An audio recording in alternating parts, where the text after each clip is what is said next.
we're here again. Good panel tonight. Interesting topic. It's got to be done.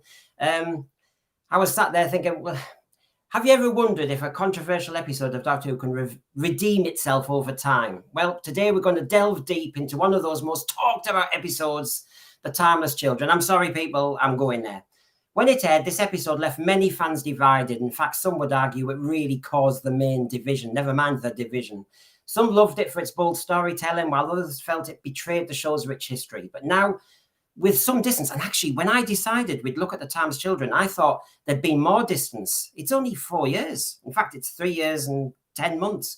The Timeless Children revealed a shocking origin story for the Doctor, implying that he is not the Time Lord we had always believed him to be. It expanded the mythology, blah, blah, blah. But come on, let's start to take a closer look. So I need a panel for that because I have felt triggered already. So let's bring them on. And there's some regulars, and then there's a mate from another channel, Noel's Own. There's John, there's Michelle, and there's good old Cinnamon, who dabbles across the channels like Michelle does. So hello, everyone. Thank you, everybody, for coming, and thanks, Noel, for coming on our channel. You did the favor to me twice. I'll gladly go on your channel again. I love it, and thank you for coming on and giving me your presence for however long you can. Thank you for that. Right. Well, we have, this was the question I asked. Let's take a fresh look. Was The Timeless Children the end of Doctor Who? Yes, another triggering question. You see, I just thought the sense for you, we try and be common sense, have a sense of proportion, don't kick off too early, have a sense of humor as well, a bit of sense of proportion. And I thought, this is the tester. This is the tester for us to debate this. How far do we sound sensible and, you know, all the rest of it afterwards? Anyway, you may have seen this before, Noel, but I have to warn some of the panelists because their behavior has been horrendous. I don't know if you have behavior like this on your channel, but I tell you what, I have issues with my lot. They really do need corrective training. So let me just kind of sort a few things out here. So first of all, starting with Michelle this time. Michelle, I still can't predict whether I'm going to get an F-bomb off you or a fact bomb. So with that mystery of what's coming out of your mouth next, can I just threaten you with the prison planet of Raga? You're going there, you know, if you don't get this decision made, fact bomb or F bomb. So let me just bring you on for a second. All right. Do you understand that? Because Timescales actually said he learned a fact from you last week when we talked about American history. So there's the fact bombs and then there's the So my two favorite F bombs. So there's that one. And then, of course, I also need to kind of mention, I have to, this one, the what was it called? The paralysis shield in The Timeless Children. I need to threaten that with John. Because John, every week, he threatens to come on and do knobs and knockers. And what happens is we don't get any knobs and knockers. Oh, here we go. Look, you see, this is what I've got to face, Noel. Look, he's not even listening to me. Look at this. Do you know what? Close my eyes. Close Did he my just toilet paper his house? Honestly, do you know what? They don't listen. This is you see, nobody, right? That's why my next one is Cinnamon. And Cinnamon, what I want to say to you is, can we have a pact? Can we have an alliance like good old Master and the Fourth Doctor, where when the rest of the panel are misbehaving, we Middlesbrough lads stick together? How about that? Do you reckon that's a possibility? Oh, he's not up for it. Maybe we'll have to see. You're wearing the Peter Davison gear, so you really... So in a way, you don't want the alliance to work because you need it to regenerate. You want me to do the dirty on you. No, that is the question, isn't it? No. Us Borough lads have to stick together. We have to, and there's a big match tonight as well. So, welcome everybody. Well, let's get started. I'll start with a nice, easy question then. Did the Doctor Who franchise, need an origin story? No. Never. No. Never did. Never needed. I mean, if you want to know the answer to that question, I think the title of the show is kind of gives you the answer. To be fair, that's very true. That's very true. But the trouble is, I take what you're saying, Cinnamon, but equally there's the issue that all the other media fads now, Marvel and all them, they're trying to do this origin stuff. Star Trek are doing prequels instead of, just getting on with doing decent stuff. Trimpoline says no. I mean, I'll go through the panel in a minute, but basically, the thread. Sorry. So, Cinnamon, come on, Generation Z, you love all this origin stuff. No, I hate it. I can't stand it. You say there about Marvel, and just quickly, I'm a bit disappointed because I've got me mic here, but when I plugged it in, I couldn't hear myself or the stream, so that's a bit disappointing. I'll have to fiddle about with that. Can you send it to John, please? Depends who's talking. I can hear you now because I have unplugged it. But yeah, to answer the question, goodness, God, shows like Marvel, Star Trek, they can do. I mean, I'm not as familiar with those characters, but if you want to do an origin story for, Han Solo, and you can do it. But like, Doctor Who's different. Doctor Who's always been different to the other shows out there. It's got a certain uniqueness that it just nothing else has, and it's like to explore the route to the Doctor. And there's nothing wrong with teasing it, because if you remember what was it in Sleep No More, and we saw him in the barn, little glimpses, little things of what his life was maybe a little bit like, or like maybe conversations with, what was that guy that he met in Armageddon Factor, his little mate that Drax. Yeah, like they'll have a little bit of a conversation. Oh, do you remember when you were in the Panopticon and you did this? And you're like, oh no, I haven't seen that for a long time. Or like when Romana mentions the fact that he barely scraped his exams. Those little teeny tiny sort of glimpses into his past life, those are fine. But when you sort of delegate an entire episode to that of what his past was, and you then say that the whole of Time Lord and Gallifreyan civilization, he was the cause of that. He's now so important. He is Space Jesus. He's not somebody, I mentioned it before. Yeah. He's not somebody who just thought, you know what, I'm sick of this. I'm sick of the bureaucracy or the politics. I'm sick of the corrupt nature. I'm out of here. I want to go live my life, and I want to make a difference. That was the core message of Doctor Who, that anybody, doesn't matter who you are, can make a difference. But now he was born for it. Now it was his destiny. It was always supposed to do that. He's created Time Lord Gallifrey and all of that. It's ruined the character in a sense. And Andrew Cartmel, I mean, I know I've talked to John a lot. We mentioned the Andrew Cartmel master plan.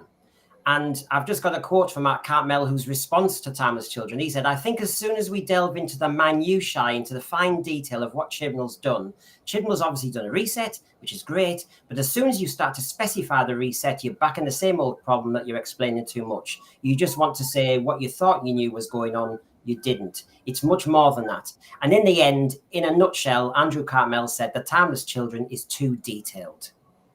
Yeah, and it wasn't what he was originally thinking. This is the thing, this is the big misconception that some fans have. That, but my Andrew Cartmel was going to do it. No, he was going to do a different thing. It's similar, but it was different. He was trying, I think it was, Chibnall might have been inspired by Longbarrow, perhaps.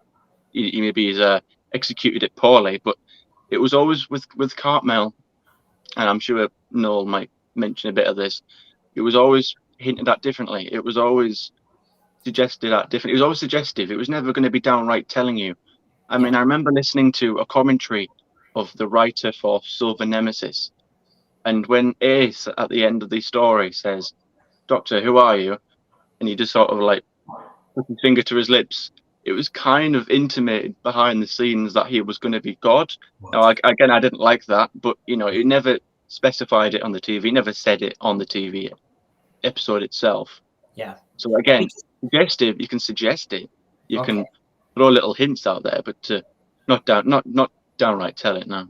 So I'll go around the panel on the main question. We'll elaborate as we go, but thanks, Cinnamon, for that. And a lot of people in the thread are agreeing with you. John, do we need an origin story? We've mentioned quite a lot already. Yeah. If you want to make Doctor Who like every other franchise out there, then have an origin story. But the whole purpose behind Doctor Who, it's not like every other franchise out there. It wasn't even a franchise until someone called it such. It was just an institution, something that we grew up with and was always there. And we're constantly told by people who love the program, who run the program, about the ultimate flexibility of its format. It can do anything, be any genre, go anywhere, do anything. So why you would need or feel the need to go down this sort of path strikes me as odd, because the potential for the series is limitless. So there's no real requirement to sort of do this. It really is an act of desperation. And I believe this particular segment, I will go into the weeds of it later on, was desperation on Chibnall's part. He had to make something stick. He had to have legacy. And he found that in the whole Timeless Children arc. But if you stopped, thought, and had a look at it, as has already been said, the clue is in the programme's name, Doctor Who. There's a mystery about this person. We have teased over the years. We've eventually found out he was a Time Lord from Gallifrey who left the planet because he got bored with the lifestyle. And then little bits and pieces were added. That's enough backstory. That's all we need to know. And if the format truly is as flexible as Chris Chibnall, Russell Davis, Stephen Moffat, and others have told us, then there is absolutely no reason to get so exhausted that you have to go into the roots of the programme and start fiddling around with them. That's the act of a desperate showrunner, and that was Chris Chibnall, who, by the way, is a hack. I may well have mentioned that in passing. Occasionally. It's good to get it out there, just in case anyone's forgot. Oh, sorry. Two Timeless Children going past. Hold on. There's one. Yes, all right. There's one. Hold on. There's another one. Are they dead or alive, though? Well, this is. Alive. I'm going to do some gene splicing on them. Hold on. Let me just. Yeah, there you go. Because I'm a caring puppeteer. Is Barbara Flynn there then? Savaging them as they go around? Well, they've got more life in them today. I don't know. There's something going wrong with them. So, yeah, basically, I'll gene splice them. Because I need to find out the essence of a good YouTube show. And at the moment, I don't know. So I'll have to gene splice them and find out. Always good to torture children. Yeah. Michelle, your thoughts? And then I'll move to Noel. No, we don't need to know the origin story of Doctor Who, and I think the other panelists have said that really well, John and Cinnamon. But also another thing to add on, if you're going to do an origin story, it has to be really good. It has to pay off. And this episode, The Timeless Children, did not pay off. It was not a good story. It was not well constructed. And so that also is more the anger of of something not paying off. The Ascension of the Cyberman, the episode that came beforehand, because it was a two-parter, so I subjected myself to both of those episodes. The Ascension of the Cyberman was a much better story. She actually, the 13th Doctor actually felt like the Doctor. She had commanding, she had presence. And then the minute it goes into Gallifrey, it all goes downhill. Very classic Chibnall, where he sets it up, but he doesn't deliver. No. I've just read this here. Yeah. It was better than Night Terrors, but worse than Arachnids in UK. It was worse than Arachnids in UK. Let me just make that clear. The reason why The Timeless Child is actually so despised is because they went into the origins. But you take that out, it's actually not a bad episode. It's just when we get to that point. But this whole thing, do we need extended universe for Doctor Who? Should we be going into the origins of the Doctor? I just think it's lazy. You look at DC and Marvel over the last few years, they've really struggled to keep an audience. So when Chibnall left and RTD came in, I thought, okay, they're making serious moves here. RTD did it before, he could do it again. What baffles me about RTD is he actually criticised Disney for this type of stuff exactly, saying it was lazy. There's actually an article out there from a few years back where he's actually criticising this. He was criticising Loki, I think, at the time. And now he's gone to Disney now, and he's doing the exact same thing now. He wants to extend the Doctor Who universe. Listen, show's called Doctor Who. right? The reason why we've been intrigued with the show for so long is that we don't, even though we watched the program for so long, we still don't know too much about the Doctor, do we though? We don't. As John said, we've been given little snippets over the years, and that's been enough. Yeah. Been enough. But the thing that's more upsetting for me about it is this. I actually, by the way, the night of that, I actually broke down in tears live on stream. I absolutely lost it. I was devastated. This is the worst. Seriously, this for me, this is the single episode, in my opinion. This show has never recovered.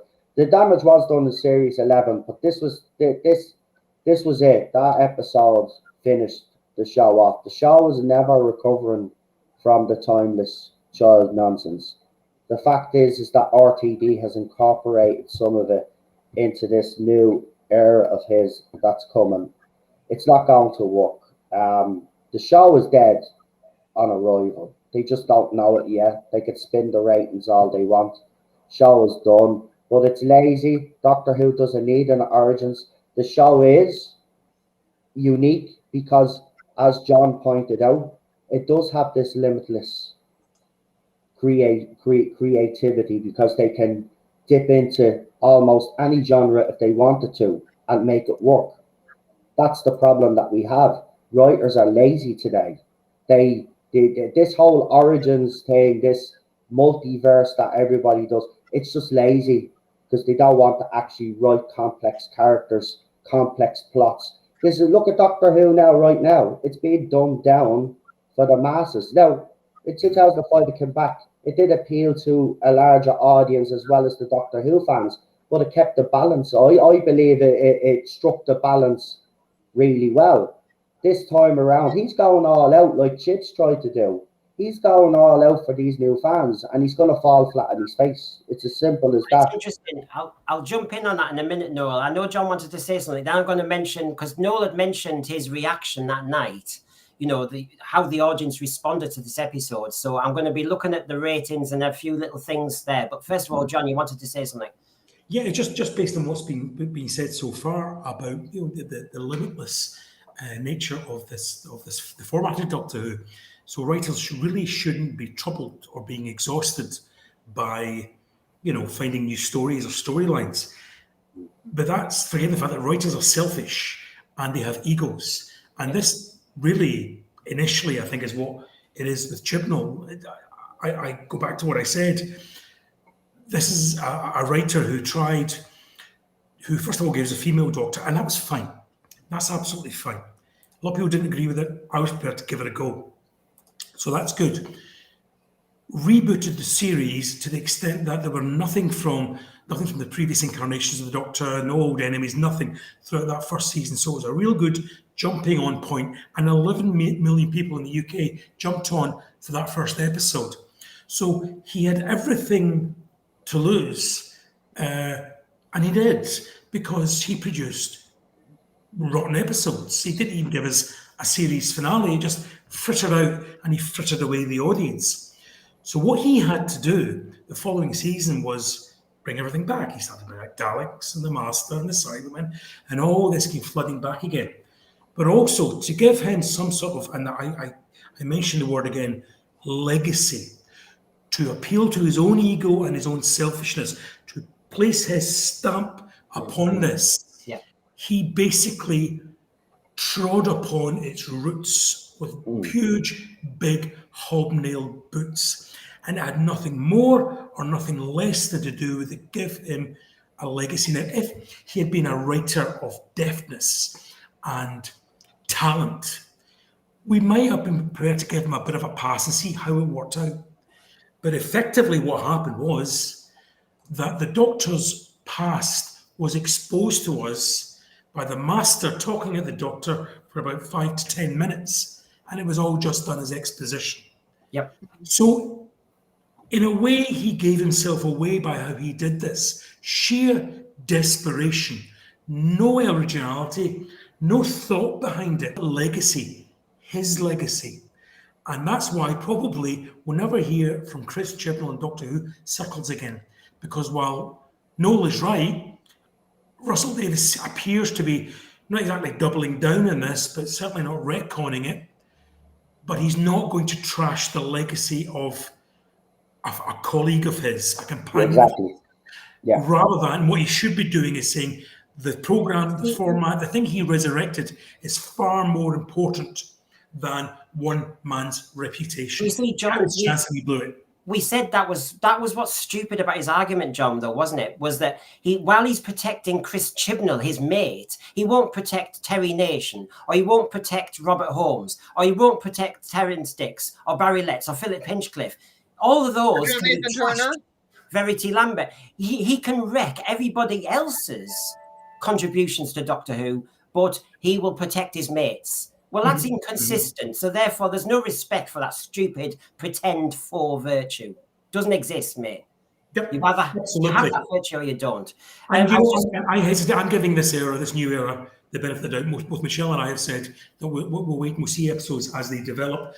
But yeah, I have far more skepticism now than I ever did before the 4 episodes that we've just seen. Yeah. And a lot of that, this is more to do with writers' egos and the selfishness of people thinking they own this format. They're not, they're custodians of it. Yep. It's owned by the viewers who initially in the United Kingdom and then throughout the world who have grown to love this format and see for it as not just another franchise, but a real institution and something which really needed proper nurturing and looking after. So as you're going to talk, Michelle, I'll be showing you the ratings. Off you go. Go on, sorry. I understand Noel's pessimism, and there's part of me where I'm the same point where sometimes I flip back and forth between pessimism and optimism. A part of me still thinks the show is not dead yet, but it's getting there. It can bounce back, but it's going to have to be very carefully done. Again, we're starting to see that the ratings are bouncing back. It's nowhere near the heights of what it was years ago, but then at the same time, it is winning its time brackets, and it is winning the brackets of younger viewers. I think this is going to be more of a word of mouth success, but also the show hasn't had a chance to get past the Timeless Children because COVID hit, and then we got the Flux, and then we got the specials.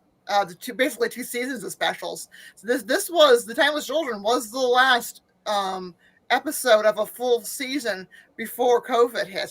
So in many ways, this is the last season finale that the show has experienced. And so in many ways, yes, it is still being hurt by the Timeless Children.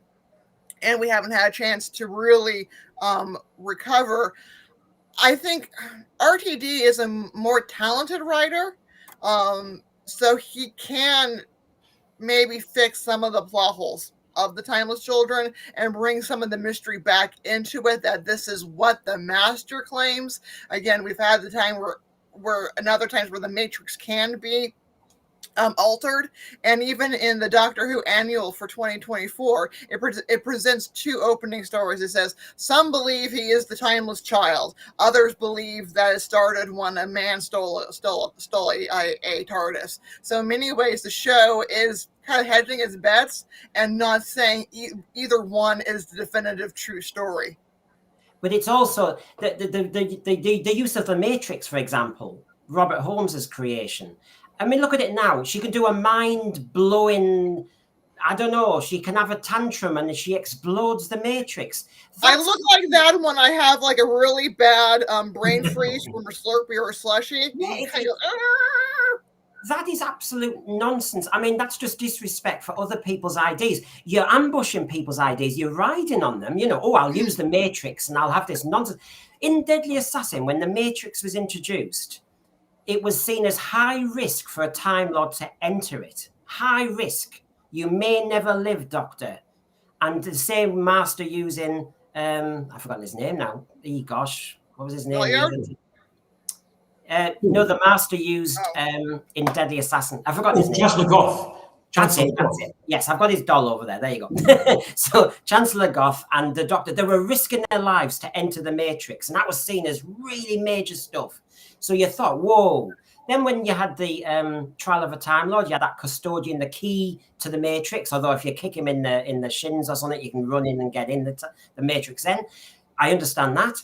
But now to say that you can just creep in and out of the Matrix, I mean, I think you can enter the Matrix as easy as you can get into the UK at the moment. It seems to be that fast you can get in. Honestly, there's no checks or anything. It says, come on in, come into the Matrix, go for a ride. It's what I mentioned before. In the modern era, has taken away the risk of danger. There is no consequence. It's There's nothing. no risk. There's no risk that the doctor could die. There's no risk that the companions could die, because when they die in the next episode, they're being brought back. But isn't there? This is indicative of some of the modern problems with writing. Is that they can't do danger, and then or to a danger that actually has consequences. A danger is that you may not come out of it fully okay. And can we jump ahead and talk about the ending, about how the doctor's having all of this emotional information, and next thing we just go off into the next adventure like nothing's ever happened. There is that. I just wanted to finish on the Matrix, and I saw John wanted to come in. On the Matrix point, you know, if you want to be a clever writer, plan it, fit it into context, be consistent, and I might respect you. Simple as that. The other thing with the Matrix being bastardized over time, the other thing they've done is, I thought the whole story about the Matrix was it was the repository of all Time Lord knowledge. It kind of recorded every event in the cosmos. It could cope. It had a really good capacity, I tell you, that computer. And yet apparently Jodie Whittaker's doctor could just have a headache and it blows it up. Great phrase. Yeah, go on, John. The initial idea of the Matrix was, the repository of all Time Lord knowledge, and it would predict future events so that they could protect themselves against it. It should have seen, for example, it didn't see the assassination of the president, which was the whole premise of what was going on in The Deadly Assassin. I disagree slightly with you, Brendan, because I think the original classic show did rubbish the Matrix itself, because they had a sort of fairy tale door, you know, walking in and out of it, including Bonnie Langford, whereas Tom Baker was physically strapped to a platform and wires attached to him, almost like he was attached to life support. And there was a physical cost to him being in the Matrix and to Goth, because the Master wouldn't release him prior to the burnout, was killed by it. And then, of course, in the trial of a Time Lord, it becomes a bit fairy tale-ish. And we can give that a free pass because it was written by Robert Holmes. It was his creation. He chose to do that. But yeah, I agree with you entirely about this notion that Jodie having brain freeze and a headache and blows the whole thing up. So in addition to destroying Gallifrey, we've now destroyed the Matrix. But that, again, another consequence of the Timeless Child was a carefully laid sequence of events in New Who where Gallifrey was destroyed, brought back, placed into stasis and out of time by the Doctor at the end of the Day of the Doctor, is brought back only to be destroyed again for no other reason but for the fact that he fancied doing it. And it was this will be dramatic and this will get them going again. This is the selfishness of the writer. He just didn't have any agency himself to come up with anything at all new or original or exciting. So he blew what Russell Davies and Stephen Moffat had done in terms of a Time Lord history. And perhaps he was gifted something in terms of, well, we may visit the Time Lords now and again in the little bubble at the edge of the universe. And he chose just to blow it up because it suited him. Awful. And the destruction was seen off screen. It made no purpose, and you felt nothing. You felt something when Missy gave to the 12th Doctor the wrong coordinates, and he was so distressed he actually slapped the TARDIS, his beloved baby. He slapped the TARDIS. And I remember there was a fan parody account where somebody on Twitter goes, we made up. I apologize to the TARDIS for slapping it later. But he slapped his baby, and you felt something in that episode. I remember bawling when they sent it all to do with the writing. Well, can I just interject for a moment, because we're running a channel here. Noel knows this pretty well, and so I just need to advertise for a second. So can everybody just be cognizant of this? So, well, it's time to fish for a subscription, please, for our esteemed audience and viewers across the globe sphere. But we at the Sense Sphere, we're above all this scrounging for selfish gain. Cherish the thought. No, we are collecting subscriptions. to get up to 90 and then maybe 100, so we can extend our philanthropic help to the poor fish people of Atlantis. Some of you will have noticed them again on the Blu-ray Underwater Menace. Your subscription gratefully received. Go on, do it now before you forget. It'll buy us galactic credits, an interstellar Bitcoin, or Green Shield stamps for oldies in the UK. We can then reverse the operations that made them breathe underwater and return them to being human again. They have skulked in swamps and ponds, buffered by sewage from the UK poor drainage system, and they've been neglected by Fandom, and even the good doctor himself, he just left, didn't he? We want to right that wrong, so subscribe now, please. Give us a like, switch on notifications, and we can help save more fish people from just languishing around with newts, frog spawn, and effluence. Cheers. I think I just... Oh, there you go, Cinnamon. He's got it ready. It is important. I mean, you know, I don't know about you, Noel. Thank you, John. Thank you. You're welcome. Noel, our subscriptions go further than your subscriptions. That's true, isn't it? We give back to the cosmos. Do you? All the time. Does nothing for me though, but I give back all the time. Yeah, the only way to do it. I'm not losing me AirPod. Okay, you look for that. I'm going to ask everybody a question now because I want to. I need balance. I have to be the chair here. So while we're talking about the timeless children has wrecked everything, let me show you this. And I'm going to go around the panel. First of all, I'll put it on the full screen so you can see it. Then I'm going to ask each panelist, and all you can say is hit or miss. In other words, canon's been changed before. Which ones do you see as a hit? Which ones were misses? And it's a fast one. You've got to go instinct, right? No messing around here. It's hit or it's miss. So I'll show you the screen. There you go. We've got Razalon, Omega, the Death Zone, the Division, Time Lords introduced, Earth, Exile and Unit, the Master, the Morbius Doctors, the Valiant, Timeless Child, Time War, War Doctor, Trenzalore, the concept of regeneration, the half-human Doctor, the Fugitive Doctor. Now, you know, I could have gone on with this, but there it is. So if I go down the list, I'll go from the way it's got it here, Michelle, Noel, John, then Cinnamon. So Razalon, Omega, Death Zone, hit or miss? Hit. Hit. Right, that's a hit for me as well. The Division, Michelle first. Hit. Noel? Oh, miss. John? Cinnamon? Direct target, hit. Oh, gosh, that's an interesting one to talk about. Right, introduction of the Time Lords, Michelle? Hit. Noel? Hit. John? Hit. Cinnamon? Absolutely hit. Okay, next one, Earth's Exile and Unit, Michelle? Hit. Noel? Hit. Hit. John? Definitely hit. Pertwee Air is my favourite. One of my favourites. Huge hit. Cinnamon? Yeah. I agree with everyone else. Absolutely. Okay, well, this is interesting, isn't it? Because when we are being fair here, when we are judging the Timeless Children, we're judging it compared to everything else that's changed canon over the years. So, okay, the next one is the Master. Michelle? Hit. Noel? Absolutely a hit. John? Big hit. Big hit. Cinnamon? Without a doubt, yes. Well, this is what I mean. I'm just being objective.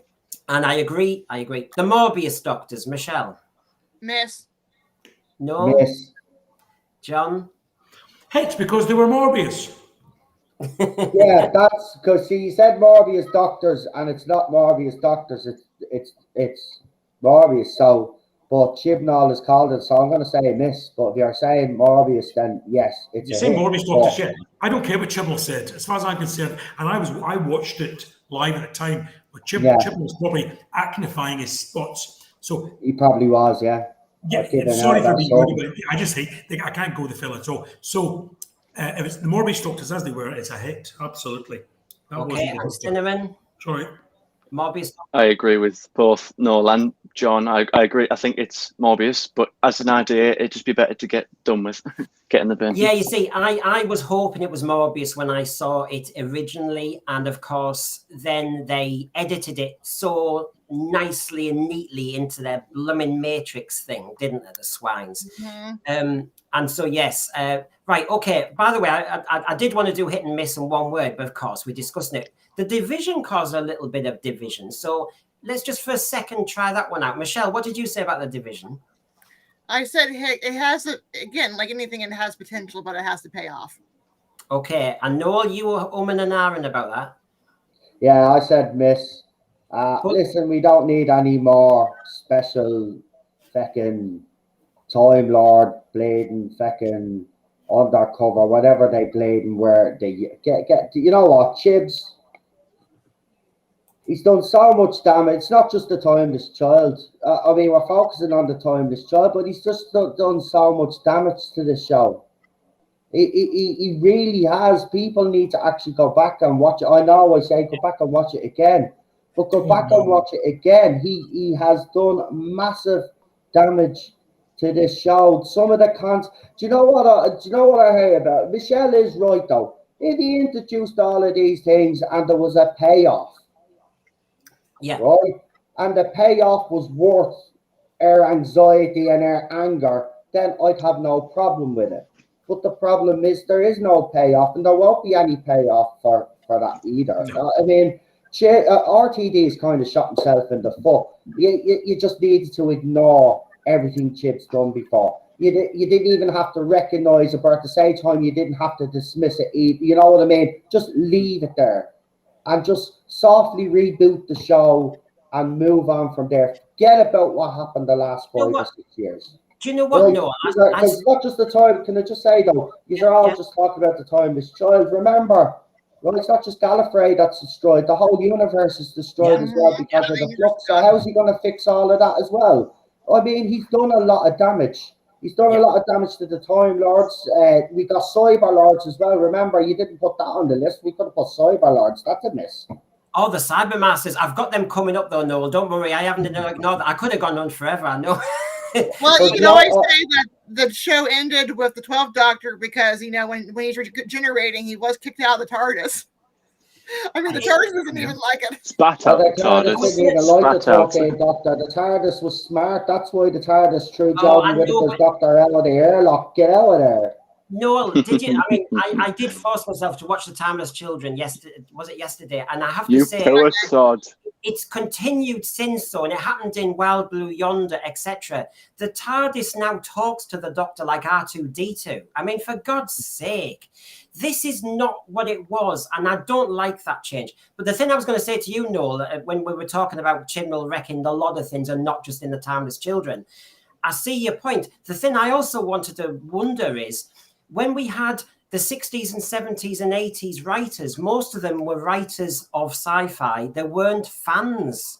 And maybe the danger is RTD, Chris Chibnall and Stephen Moffat were fans first. And so they've gone all, you know, we have a, you know, they're fan pleasuring rather than writing damn good stories. And yeah, of course, Noel, he's going to tinker with everything because it's fun for him. He's a bloody fan. And I think that's the problem, isn't it? He's not a good that's the biggest. Yeah, but I'm a fan. See, that's how I'd like the show to move forward from now on. After this, if it survives this era, we need to bring in people that are not fans for one thing, and we need to bring in sci-fi writers. Remember, you know, when Doctor Who's described today, right? It's a drama. There's no mention of sci-fi anymore, right? It's drama. It's this, that, and the other. But sci-fi is never brought into the equation. Doctor Who can do horror. Doctor Who does sci-fi. It needs to go back to its origins. Listen, Doctor Who is not. Look, this show worked without money, right? He has Disney money, right? He doesn't even need all that money, right? If he just concentrated on writing, developing great characters, right, and giving us excellent stories, forget about the budget. Doctor Who fans don't give a crap about the budget. We don't care how the show looks, right? Because you look through even RTD's era now, you go back and watch how badly that's aged. But I think that gives it a charm now, right? Because Doctor Who has always had that. It's never had the big budget. Now it has this big, amazing budget. And people think because it has a big budget, it's going to improve. No, it doesn't improve. See, the RTD, right? When he writes things like Years and Years and It's a Sin, they're things that are close to his heart. So he's not going to mess around with them, right? I'm not saying that RTD isn't a fan of Doctor Who, but he's not a fan like us, because even I wouldn't as a fan. If I was right, there's no way I would do things that would upset fans, Exactly. because I know it would upset me. But he's doing it just because remember his interview just before the Davros Gate thing came out and all the other stuff came out. He says, "Oh, I can't wait to see the audience reaction to some of the things that I've done, because this opens everything wide open." He knows exactly what he's doing it for. He's only doing it for a reaction. He's not doing it because there's something worthwhile, meaningful down the road. This is all just to get a reaction. He said that Doctor Who fans would get angry. He wants us to get angry, like. So as soon as they want you to get angry, then no, it's not about getting us angry. As a Doctor Who fan, all I demand is well-written sci-fi. I'm not asking for much, right? I'm asking for the characters to be developed, and I want some good stories that keep me interested and engaged while watching the show. We haven't had that under Chris Chibnall, and the specials that RTD has released so far, I've got to be honest with you, I was expecting a lot more from him, and he has not blown me away, right? So as far as I'm concerned, I will give him a go. Like John said, John is right. You have to give this a go. You can't just, not. You have to, So I'll go in, I'll give it 3 episodes, because by 3 episodes, you will know how good or bad it was, because you knew by series 11, you knew by series 12, and you knew by series 13. If this has any hope, the first 3 episodes have to be stellar. John, I'm going to bring you in, don't worry, but I just wanted to join the dots slightly there. There is a quotation, and he said that when he took over, he'd planned everything, Chibnall, and he said we had a female doctor, and when he saw the reaction to that, he thought, well, gosh, what they're going to think when they see all my IDs for the Timeless Child. But he still carried on. Now, John, go over to you. I don't think he was that far advanced at all. I think he made those decisions almost on the hoof. Though the mention of Timeless Child in the Ghost Monument was to me a throwaway comment, and it was fans who fueled that. The whole Thasman thing, again, fueled by fans. He was very reactive, not proactive. Spending too much time on social media looking at the reactions to some of the things he put out there. This was a man, as I say, in search of a legacy, rather than concentrating on writing good stuff. Interestingly, the big thing about Doctor Who over the years, Doctor Who was a cheaply made show. And at times it looked like a cheaply made show, but for most of the time it didn't. And that's because whether it was writers or producers or creatives made the best that they could out of what they had. It's a bit like children playing in a toy box. The more imagination they have to use, the less intricate and sophisticated the toys are, the better their imagination becomes. Now that Doctor Who has a huge budget, that argument or that testimony to old Doctor Who has gone. The fact that it produced the best from people because it was, badly budgeted or not properly budgeted for. So are we now saying that one of the catalysts for creativity, the poor budget, has gone, that the writing has become lazy? Yeah, in many senses, that's correct. And because of that, you have writers like Chibnall and Russell Davies having to tinker with the format and the legacy and the roots of the programme in order to make their mark, rather than just writing a blatantly good story and just having everybody enjoy it. So perhaps if Doctor Who could lose the Disney money and go back to what it was, the budget, whatever it was, £1 million an episode back with the BBC, might make the writers a lot more creative, because it's dead easy to say, I want a big spaceship and I want the Doctor's arms to look huge and all the rest of that. Why? One of Russell Davies's best episodes was on a set with some of the cream of the British acting crop. One set. Yeah. And that was Midnight. Yeah. And that really tested him as an actor, because the budget, as a writer, because the budget was minimal. He had one set and a collection of really good actors. Yeah. And my goodness, even today, that is up there with some of the best Doctor Who ever made. Didn't need a big budget, didn't need huge special effects, didn't need starry guest stars, and it didn't need any change to the canon. It was just a good story, well acted and well told.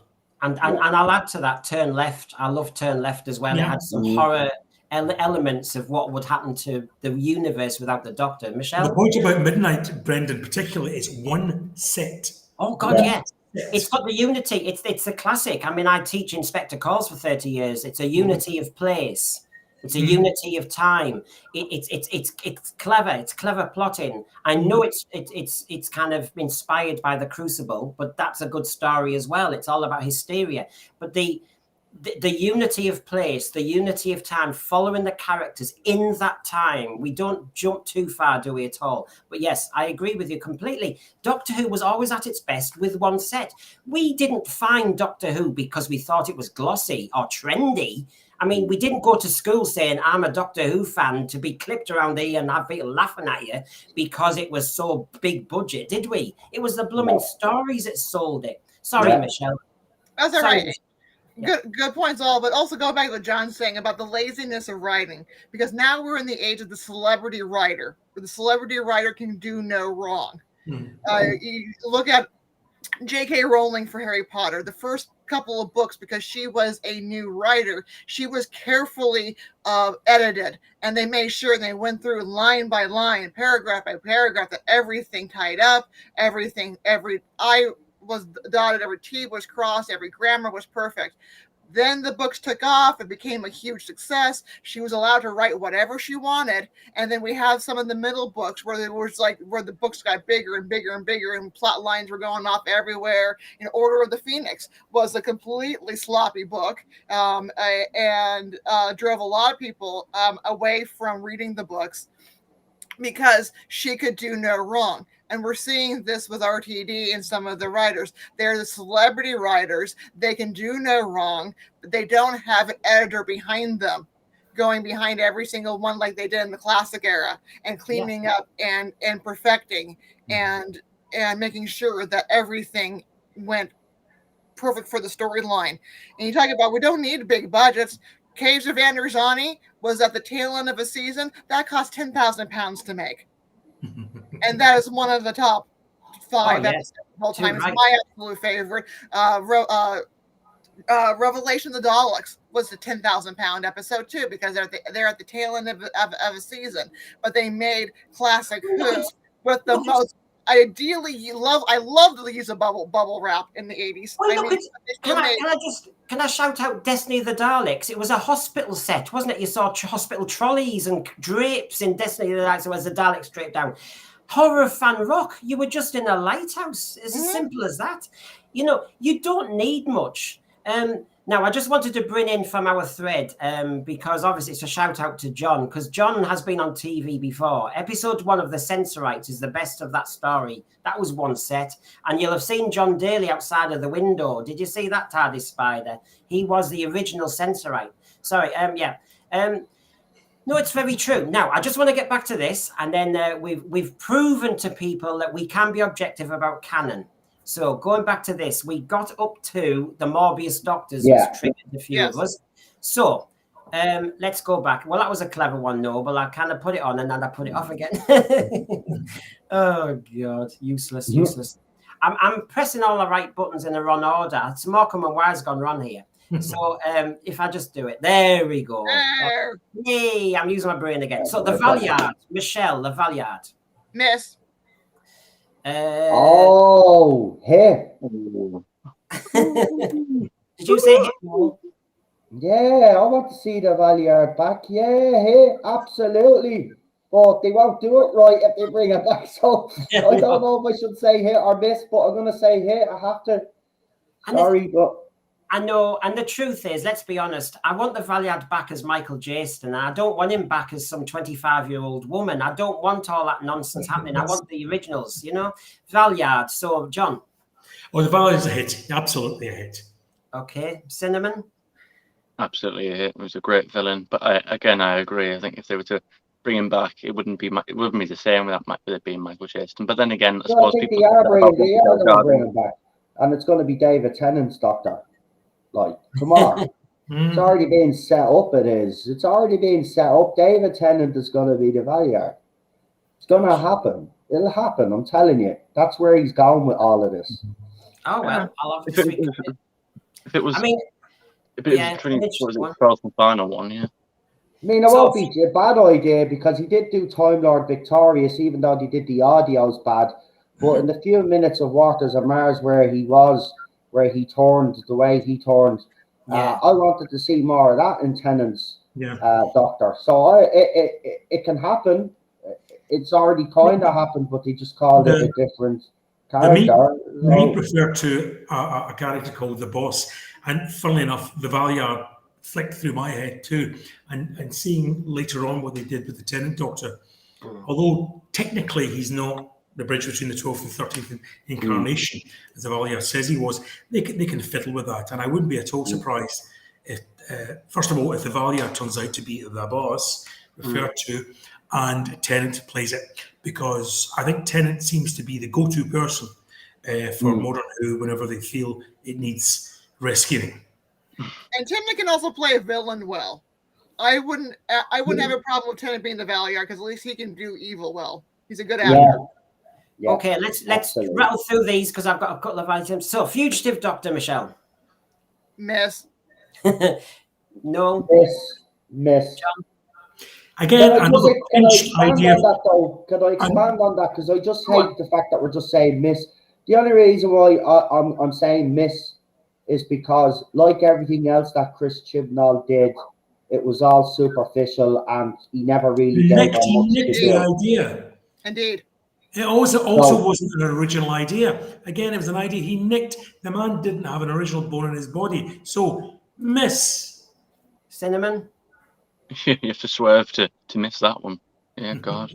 but I'm two-faced, aren't I? I was ordering it took me blooming 8 hours yesterday to order the doll for the Fugitive Doctor that I don't know if I'm even happy with.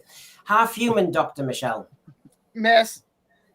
No. Miss, because that opened up a whole can of worms, in my opinion, that did.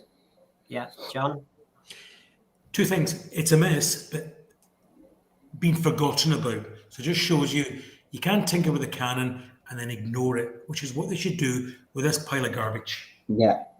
Okay, Cinnamon? I mean, I think it's a bit easier to forget something when it's just one line compared to an episode, but, you know, I'd say miss. You know, it was a silly thing that didn't need to happen.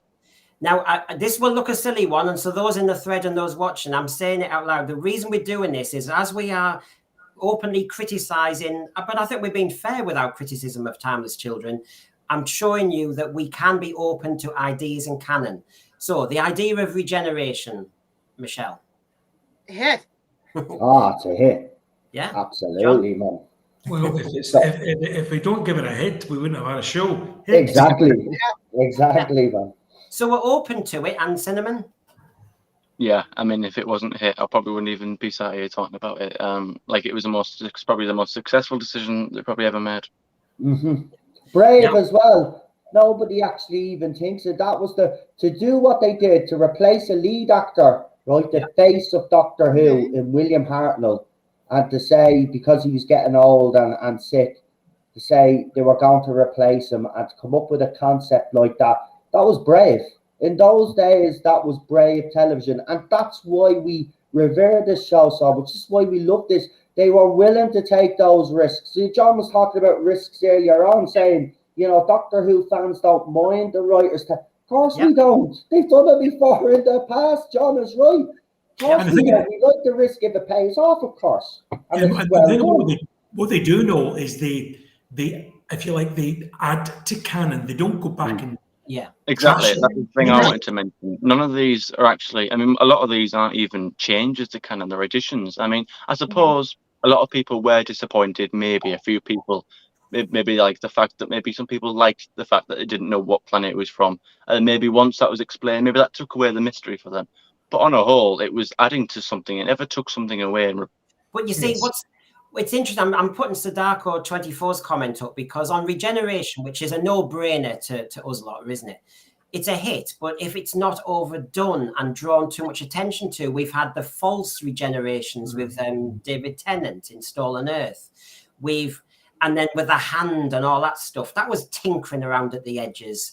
And yet I can accept something like The Watcher The Watcher to me was an interesting concept linked with regeneration, but then they're playing around when it all gets a bit superheroes with the hand in the jar will help you out later. So just keep everything pickled. This is where he learned from the Rani. She had pickled dinosaurs and everything. She's keeping them there to help with some regeneration, I think. So, and the other thing is, if doctors regenerate too often, we've got 15 doctors now, plus if you want to add the other 7 or 8 or 10 or thousands. And so in the end, I think regeneration as a brilliant concept absolutely also undermines the show. I think as it goes on, that might be an interesting argument whether regeneration will ultimately destroy the show, because you can easily just change at whim. You can sack Colin Baker. You can do what the hell you want, you know. It's, yeah. So trends are law. Michelle? Miss. No? Oh, see, because I kind of like some elements of this. I'm going to say hit. John? Miss. A lot of garbled garbage. Okay. Cinnamon? Hit for me. Okay, so that's a split across us, and I'm putting you on under pressure, and I'm in the middle there. I'm not sure. The War Doctor, Michelle. Oh, I'm half and half. I understand why they had to do it because of casting issues. The idea, it's kind of like, for me, it's a hit/miss. Okay, no. No, it's a miss for me.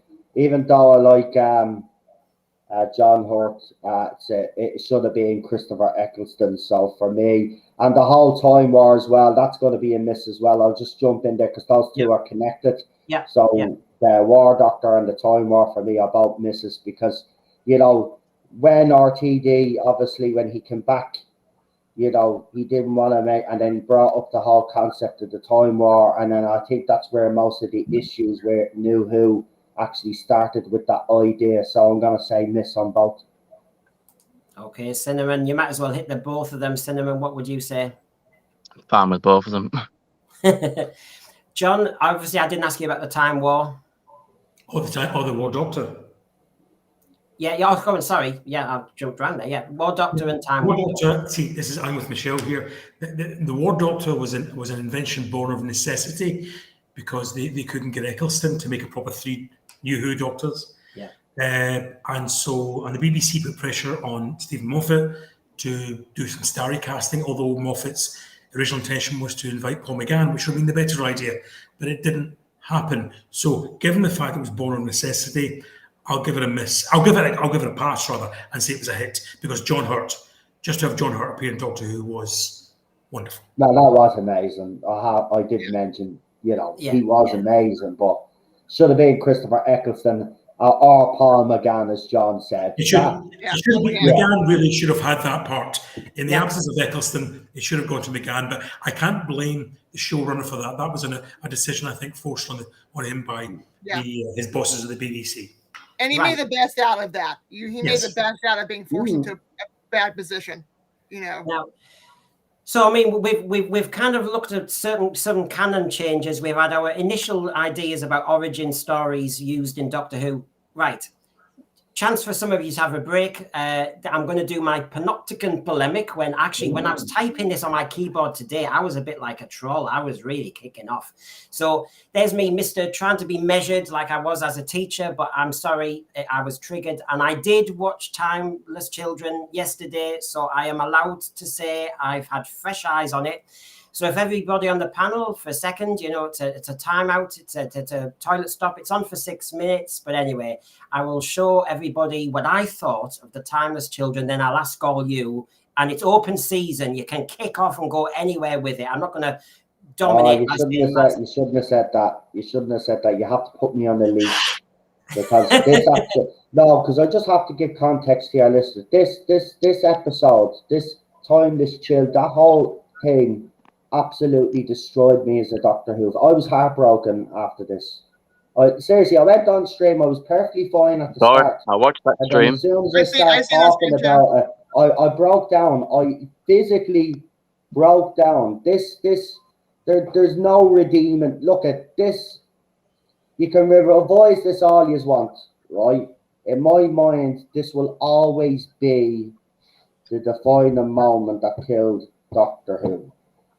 So nothing's going to change my mind about that.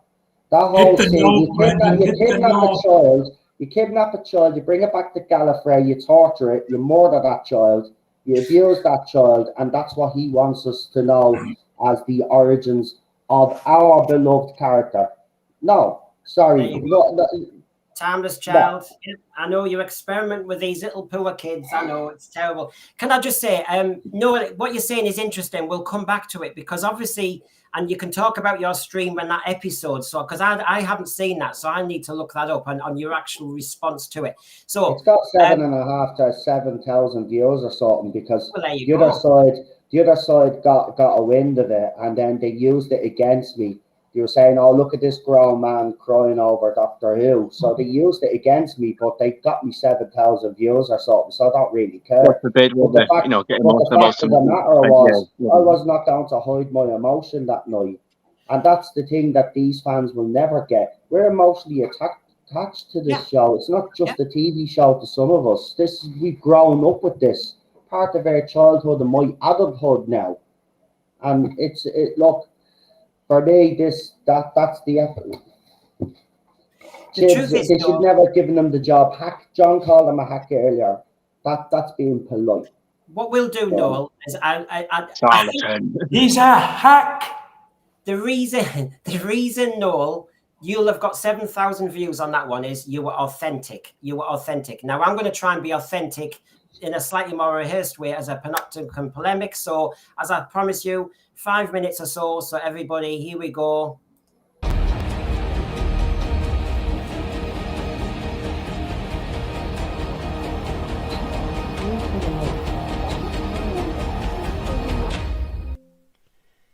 I'm conflicted.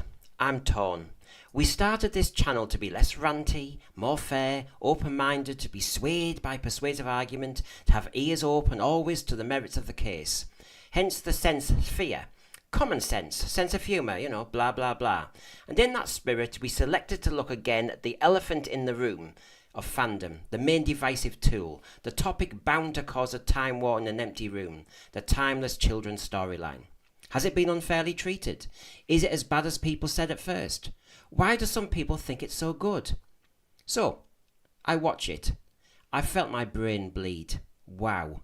In my eyes, it was an insult to 21st century broadcasting. It was fan pleasure in tosh thrown together in piles upon piles of exposition because the Chris Chibnall did not respect the audience enough to carefully weave the threads and ideas throughout a series. He decided we deserved an absolute bomb of new information and made up new stuff.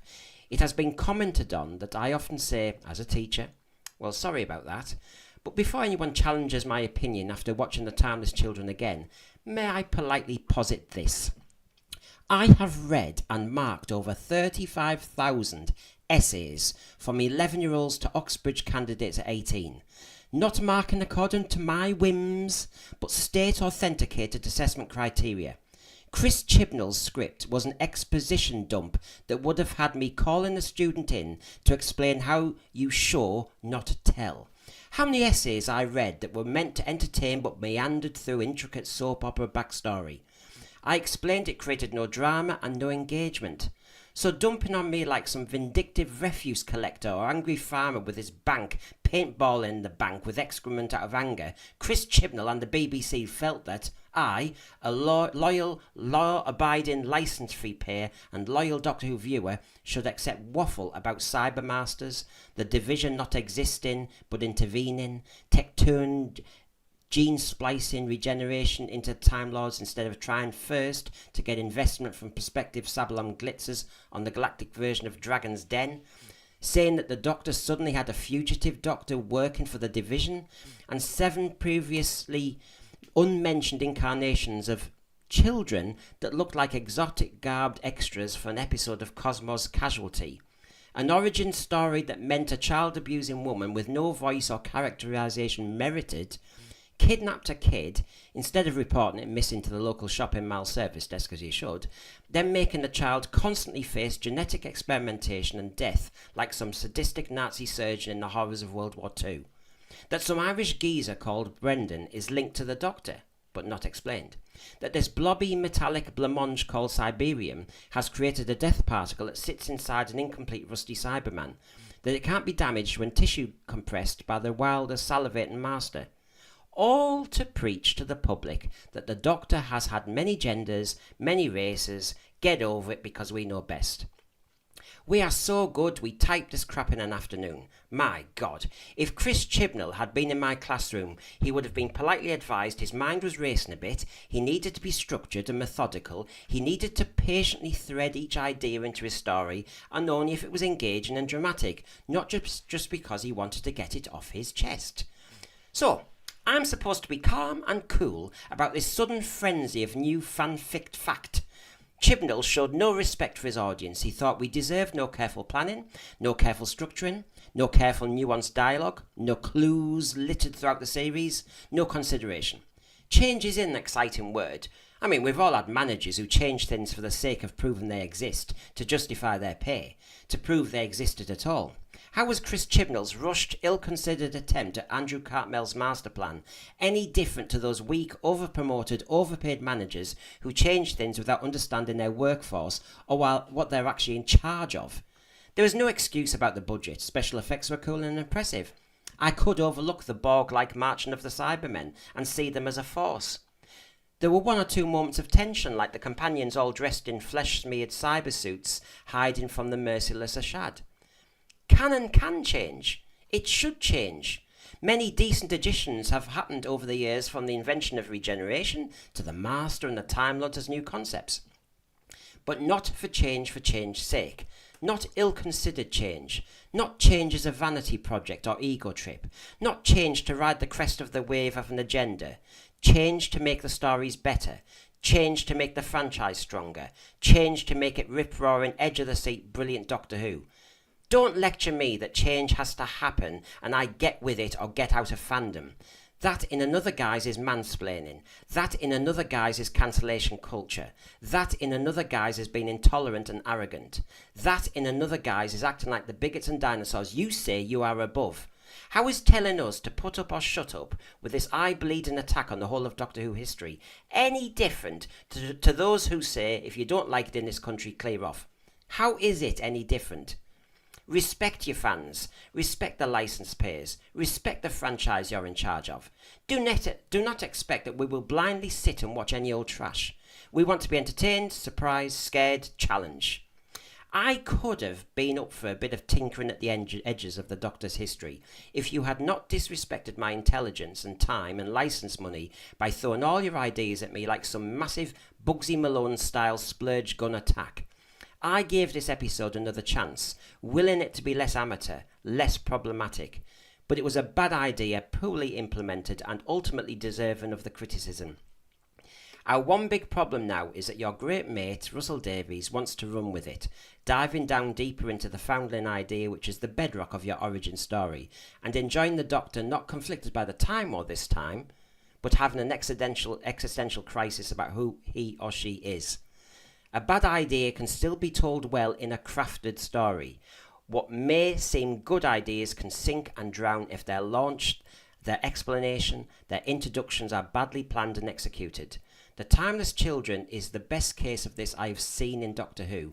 A well-paid BBC executive delivers something that would not pass muster in an English classroom. This is the first story I would rate in our sensory inspection report as in special measures.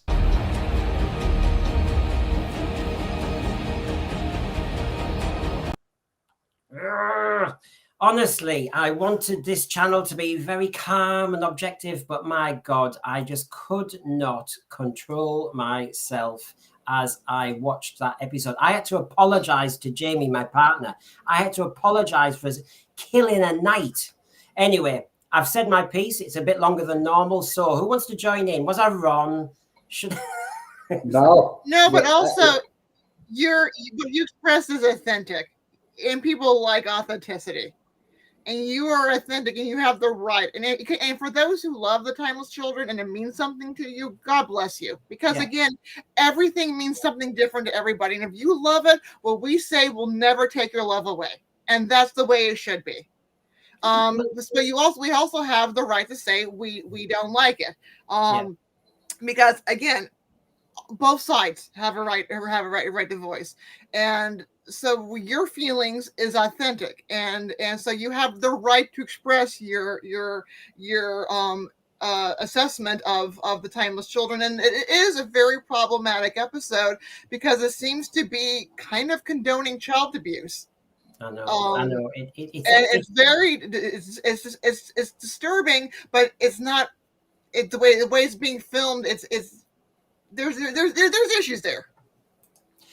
Can I just say, because I really want to go back in a few minutes back to Noel's authentic response at the time, but before we do that, and I'm trying to always be fair, can the panel see what Chris Chibnall was trying to do in any shape or form? You know, the people I mean, I'm not sure. I told you what he was trying to do.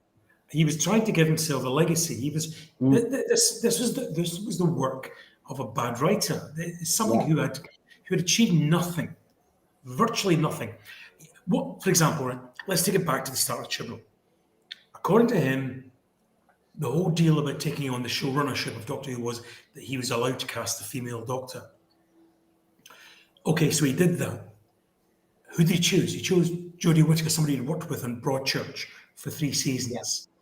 Did she fit? Did she have that? We didn't hear any of the stuff we've heard about previous Doctors.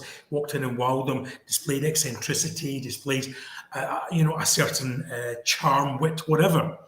No, he went. I've always had the impression that she was second or even third choice. I'm sure he wanted Olivia Colman, who he'd worked with as well, but she probably wouldn't have touched it. So he had the female Doctor thing. He then had his place in Doctor Who history.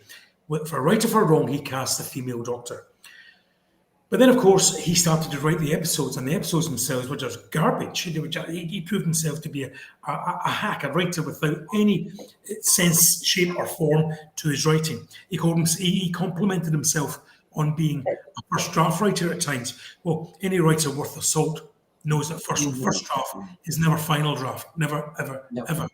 So as the ratings began to slump, as fan approval started to go down, he had to find legacy. He had to do something. And what did he do? He turned his sights to Generation Z, to the cancel culture lot, to the cancel pigs, I've heard them called recently online, and directed an origin story about the Doctor directly at them, thus giving them not only something to cheer about and cheer him about and give his legacy, but buy into this whole diversity, inclusion and stuff, by making sure that every single iteration of the Doctor prior to that was young, black, brown, yellow, male, female, whatever. I could have forgiven all of that. Absolutely, I could have forgiven it if it had put me at the end of my seat and thought, wow, this was worth it, because do you know what? He's telling me a sort of story I've never heard before, or never seen before in Doctor Who. But you said it yourself, Brendan. This root and branch, and I say root and branch, taking up and turn the thing in half and throwing it away, change to Doctor Who was done by one actor talking to another actor and doing an info dump. CRAP. And then what is done to the fandom that we can't have intelligent discussions about it. And that already started in this era to begin with, that you can't have legitimate debate about it without being called a phobe and ist and all of this and telling them to go away and you're not a real fan. It's hurt the fandom the way that we can't have these discussions anymore. The whole thing, but just one final thing, I don't want to go on at length, but I think these people are even more devious than we give them credit for, people like Chibnall, and to a certain extent Russell Davies, because I'm glad you put that picture up, because by making the previous iterations of the Doctor children of colour and of different genders, they're trying to shut off an avenue of complaint for us as fans by making us look like phobes and ists and all the things that Michelle said there, because it puts under the back foot, because, why do you dispute that?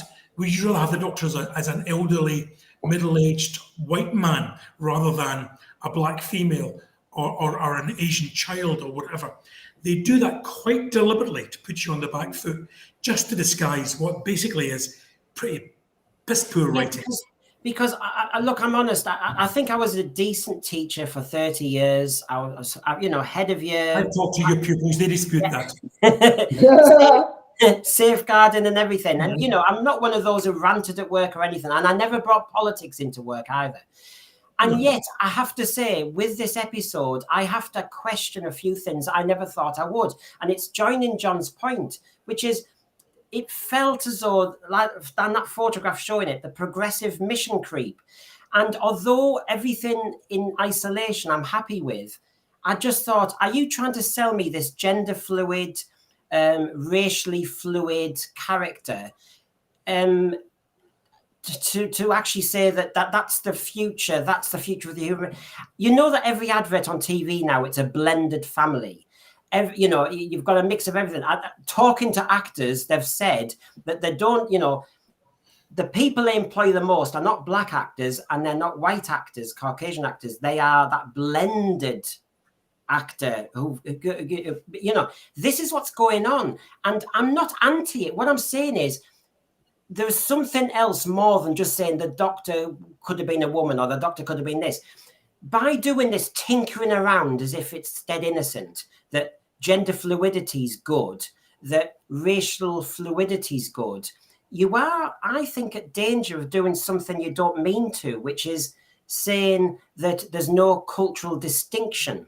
There's no racial distinction. There's no gender distinction.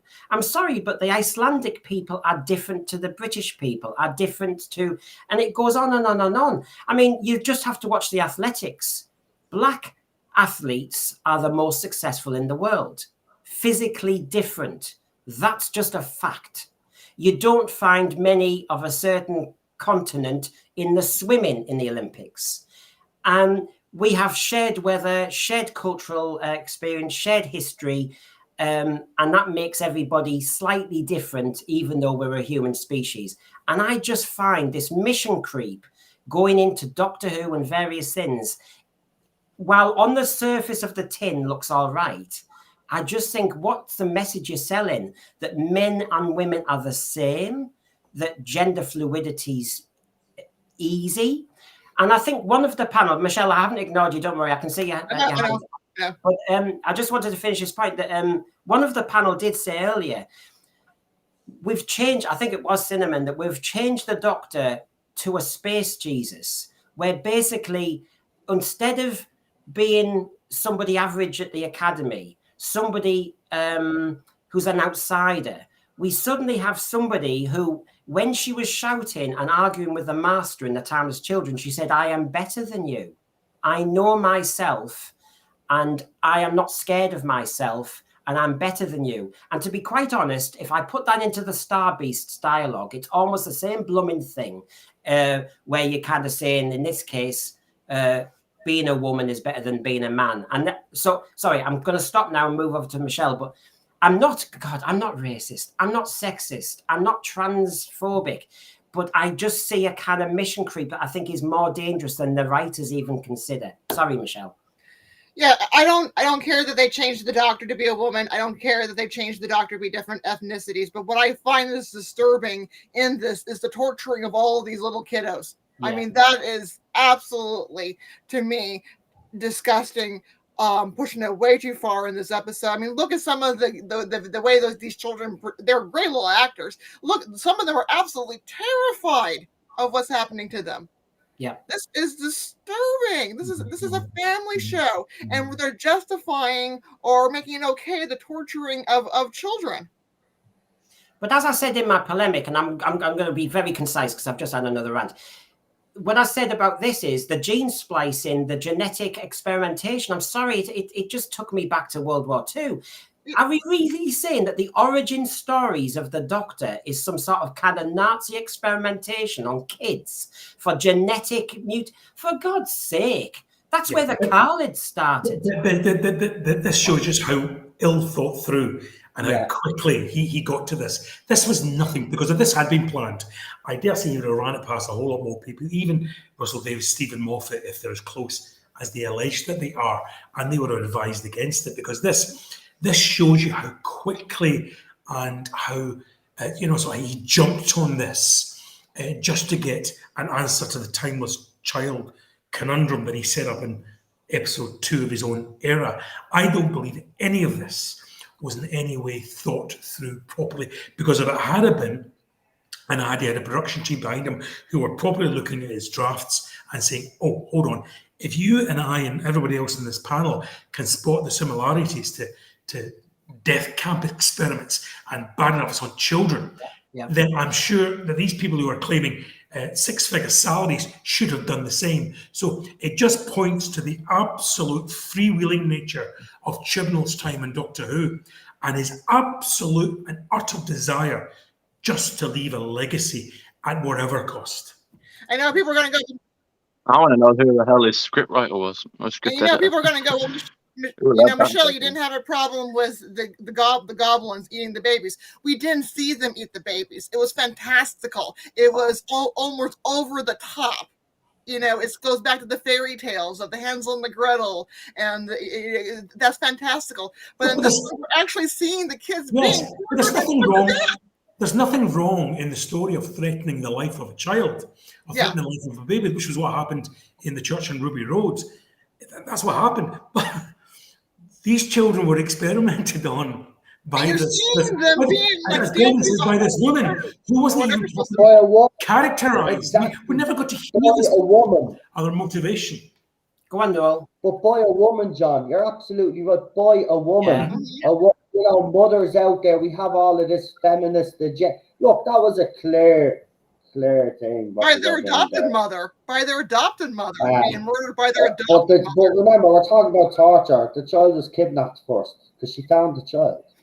She brought the child back to Gallifrey and then experimented on the child and murdered that child multiple times, doing horrible experiments. Because remember, Tectoyun wouldn't have known either way whether the first experiment would have failed or not. So she, you know what I mean? So she still went through with it. And this was supposed to be a woman, remember, that was looking after this child after she found the child. Then the child has an accident and then it turns her into a pure evil, bad German all of a sudden.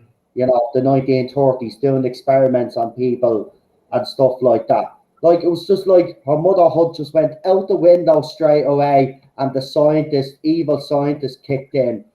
None of this. John is right? Chibs doesn't give a crap about art, and the only thing he gave a crap about was leaving his mark, his legacy on Doctor Who. And he hasn't, because no matter, even till the day he is not, whenever he is, when he's no longer here, when we're no longer here, people that are, if this show is still around, people for decades will be talking about Chris Chibnall's Timeless Children. So his legacy is secure, as John would put it. It's there, so it's secure. We're still talking about it. Can I just now?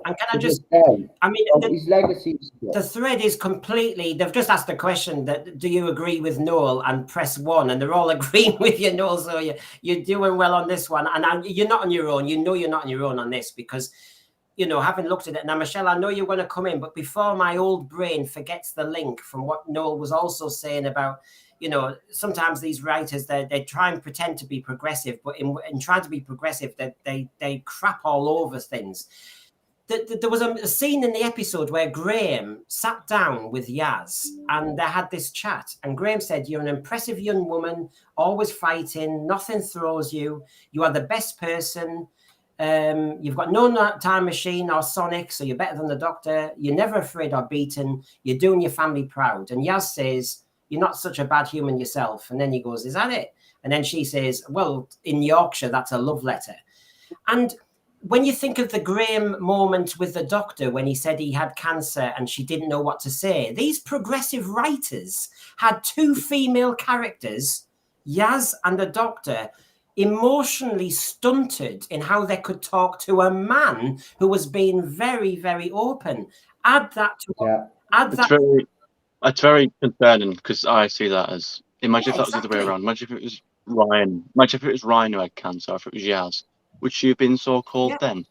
Because it seems to me there's the constant sort of jokey, let's just joke on the white guy. You see it all the time, even in Flux.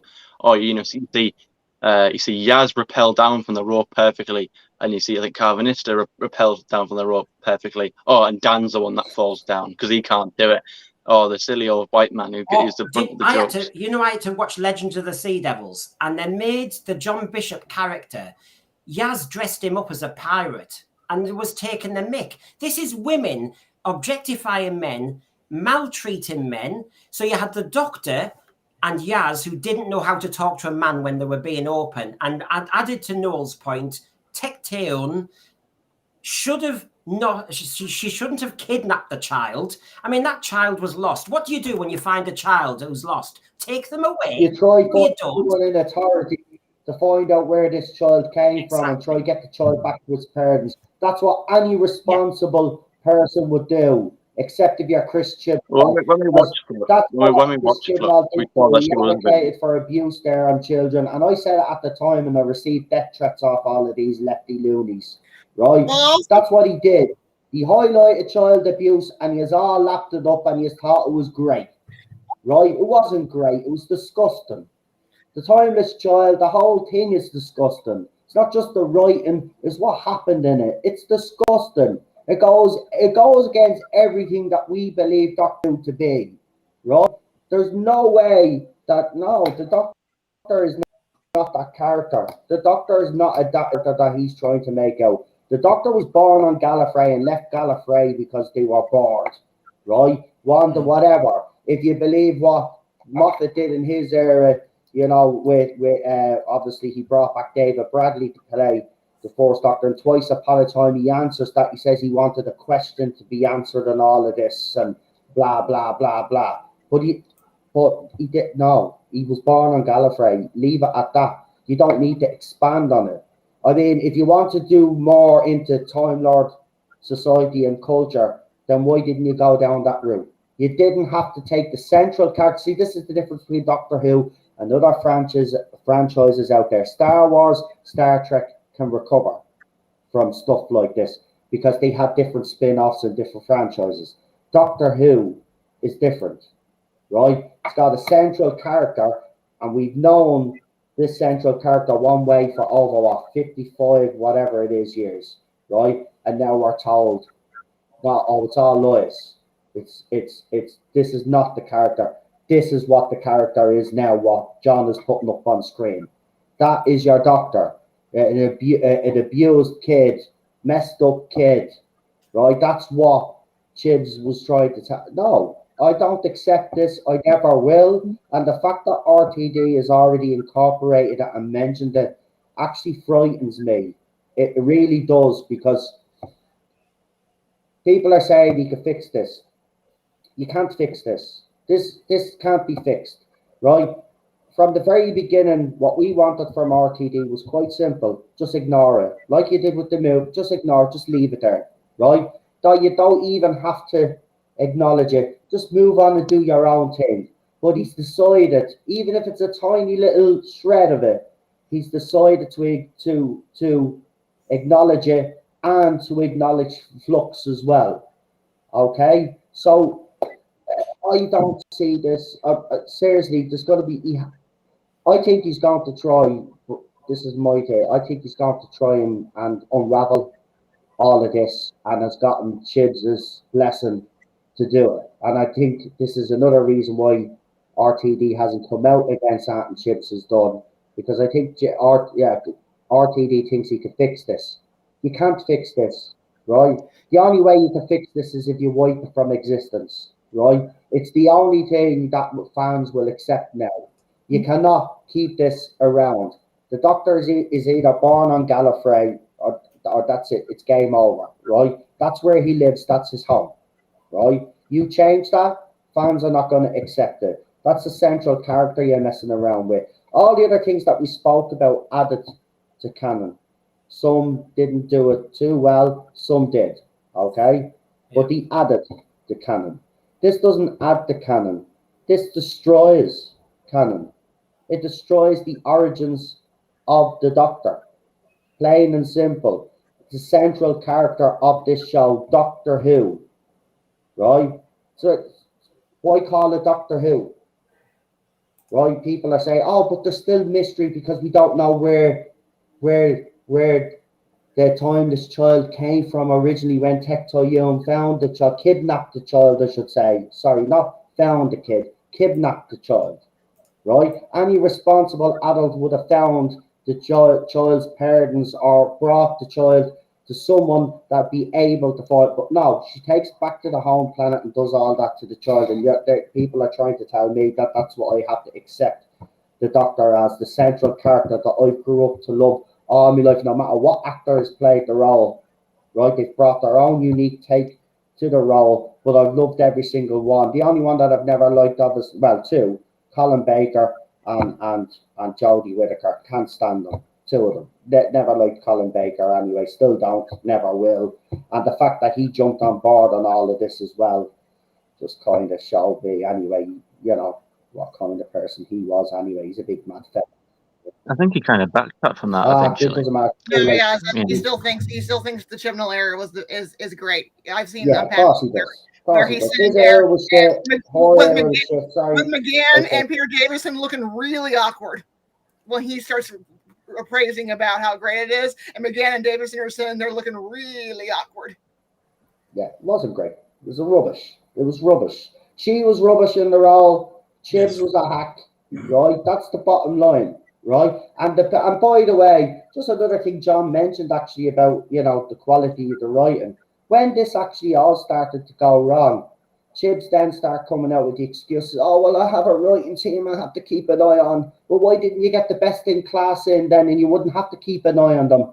You give them your idea, you tell them you want to create a script, but it has to incorporate your idea into, go ahead, walk away, right? But you brought in people, activist writers. That's what you brought in, and that's what RTD is bringing in. Every writer that he's brought in, go and look at it, right? Every writer he's brought into the show so far is an activist, right? So we know where this is going. It's the Doctor Who has lost its sci-fi roots, right? It's done as sci-fi. It's going to be, this was Doctor Who for the next generation, as Piers Wenger put it. That's exactly what this is going to be. We've already been told that it's going to be more fantasy, right? It's a sci-fi show, but if you're going to go down the fantasy route, you want to go down the Star Wars route with this, Buffy the Vampire Slayer route. Remember, RTD is a big Buffy fan, right? Buffy the Vampire. This is the way this is going. This is aimed at all of these kids with the flags and all of this. It's also got an element of Marvel to it. You mentioned it earlier, Noel, and I just wanted to raise this because we've been going on about the Timeless Children and all of canon and Chris Chibnall's writing and now what RTD's doing with it. But equally, I think there's the elements. How the hell are you going to retcon this? How are you going to improve on this? And here's one example, everybody, that I'll show you now. The Cyber Masters. The Cybermen have been altered. The Masters destroyed Gallifrey. There's a couple of things I want the panel to talk about here in what the Timeless Children set up. Never mind the origin story itself, but you've got what he's done to the cyber race and what he's done basically to Gallifrey. And I don't know how many times you can keep destroying Gallifrey or hiding Gallifrey before even casual people go, oh, for God's sake. You know, you keep overusing something. It's lost again, it's found again. It's lost again, it's found again. Keep doing that and That's Chibnall in a nutshell. Nothing's original with him. Everything's copied, everything's mimicked, everything's ripped off, and even anything that is remotely even somewhat original, it'll still have links to something that was taken.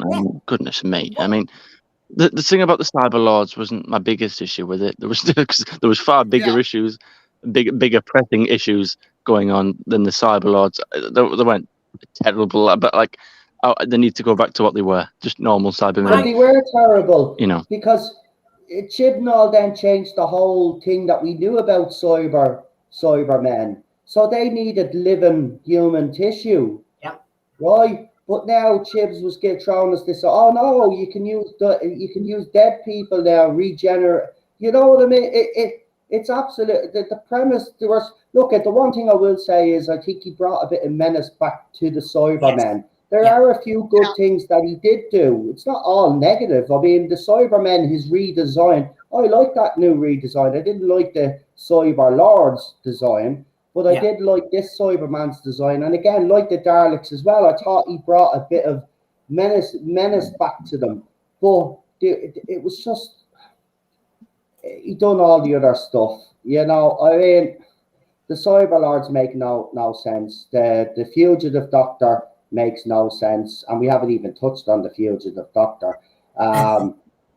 And I mean, the fact that Joe Martin upstaged Jodie Whittaker in 5 minutes that she was on screen as well tells you everything that you need to know there about the casting of Jodie Whittaker.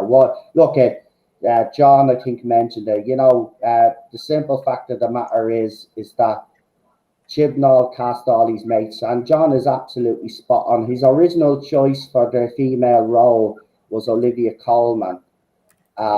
But I'm pretty sure she would have took one look at something that he had written and said, oh, no, I know.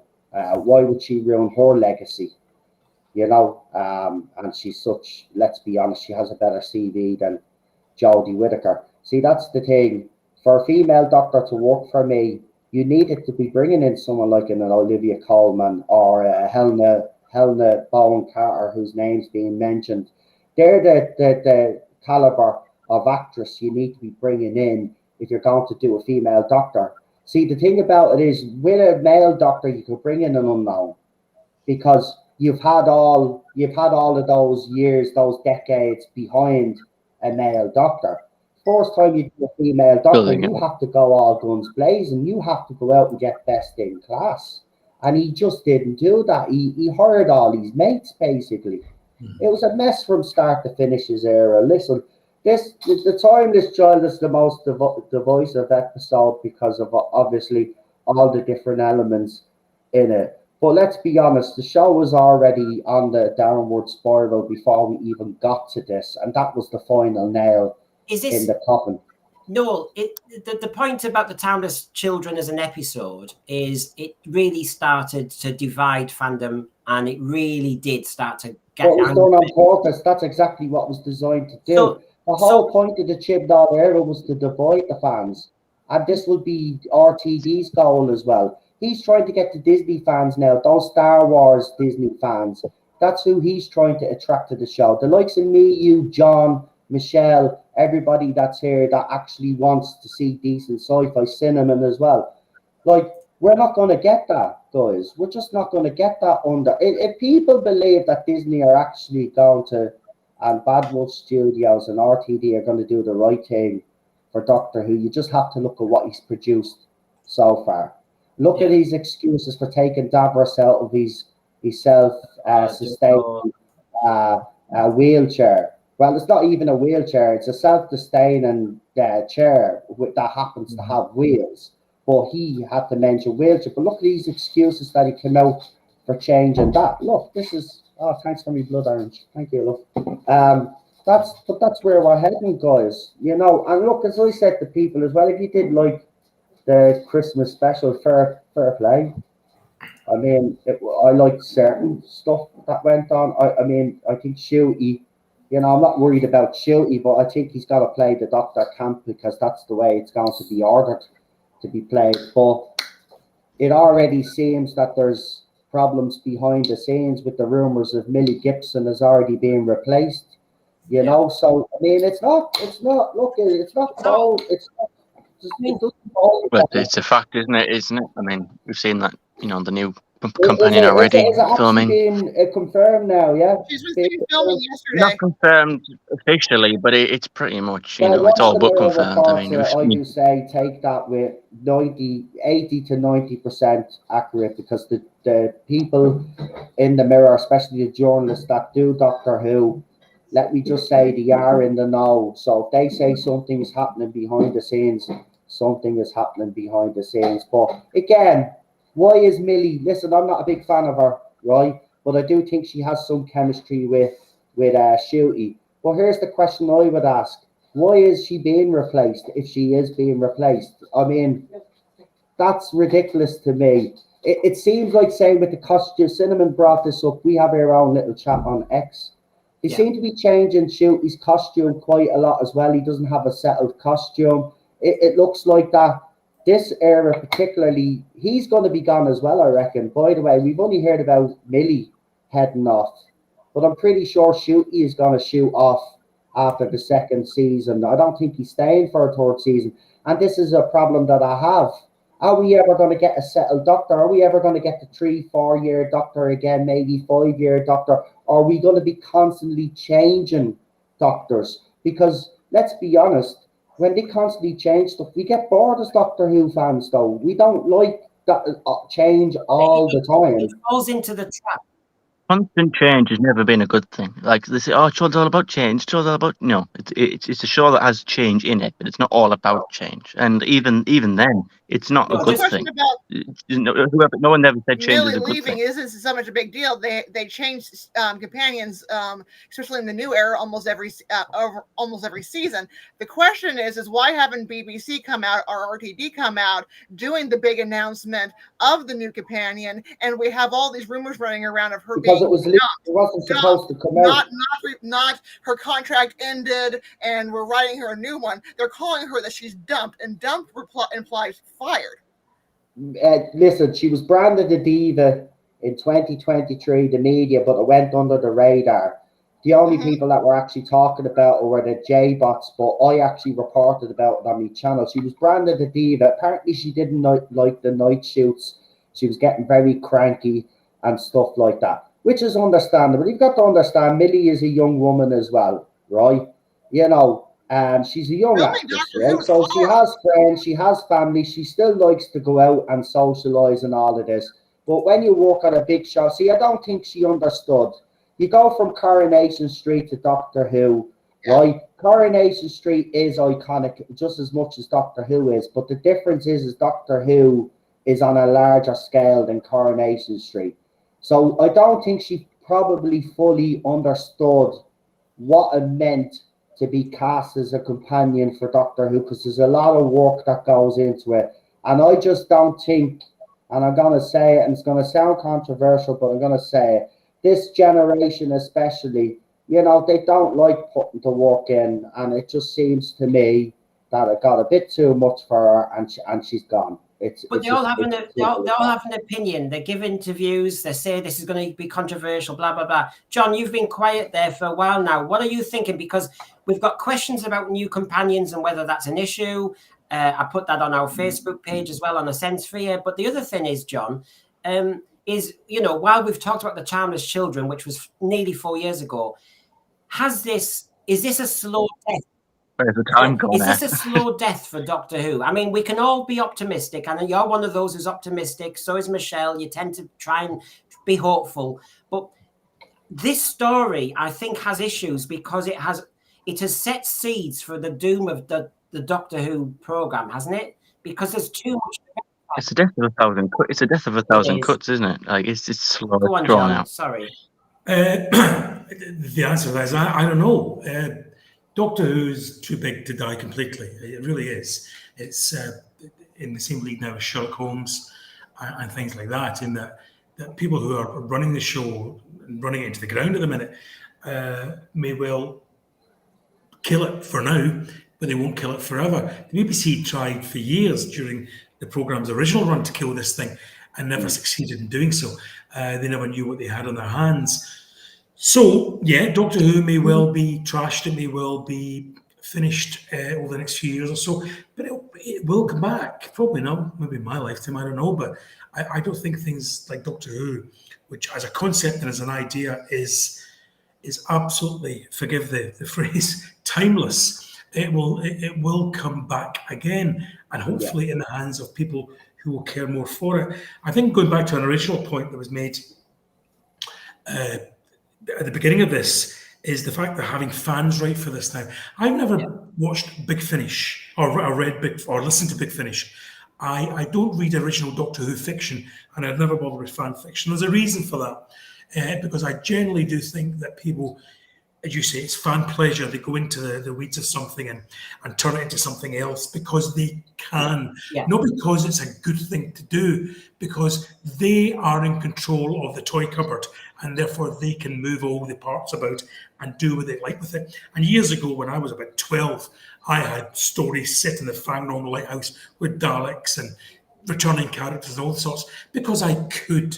And that's exactly what happens nowadays with these fans. Russell Davies, Chris Chibnall before him, and Stephen Moffat all made huge mistakes, and they made mistakes because they forgot that they are custodians.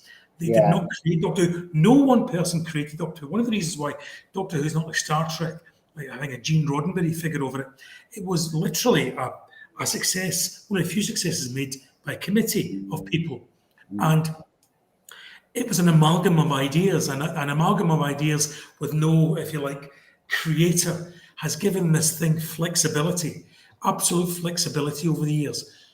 Now, when you have a showrunner, someone who does have that sort of control over it, the way that Chibnall had and Russell Davies has now, there is a tendency for their egos and their own selfishness as writers to come to the fore over the good of the programme. And I've made this point throughout this entire stream that we've been on here. A lot of the reasons why Doctor Who has suffered, in New Who especially, is down to the egos of whichever showrunner has been running it at the time. In this case, Doctor Who is a programme probably best made by a group of people. Best in the new, in Old Who, with a producer and a script editor, when they work together and mesh together, and one could temper each other. The best example of that being either Barry Letts and Terence Dix, or Philip Hinchcliffe and Robert Holmes, both working well together, meshing together, each counteracting the excesses of the other. This system seems to allow excesses, and that particularly allows people like Chris Chibnall to submit first drafts.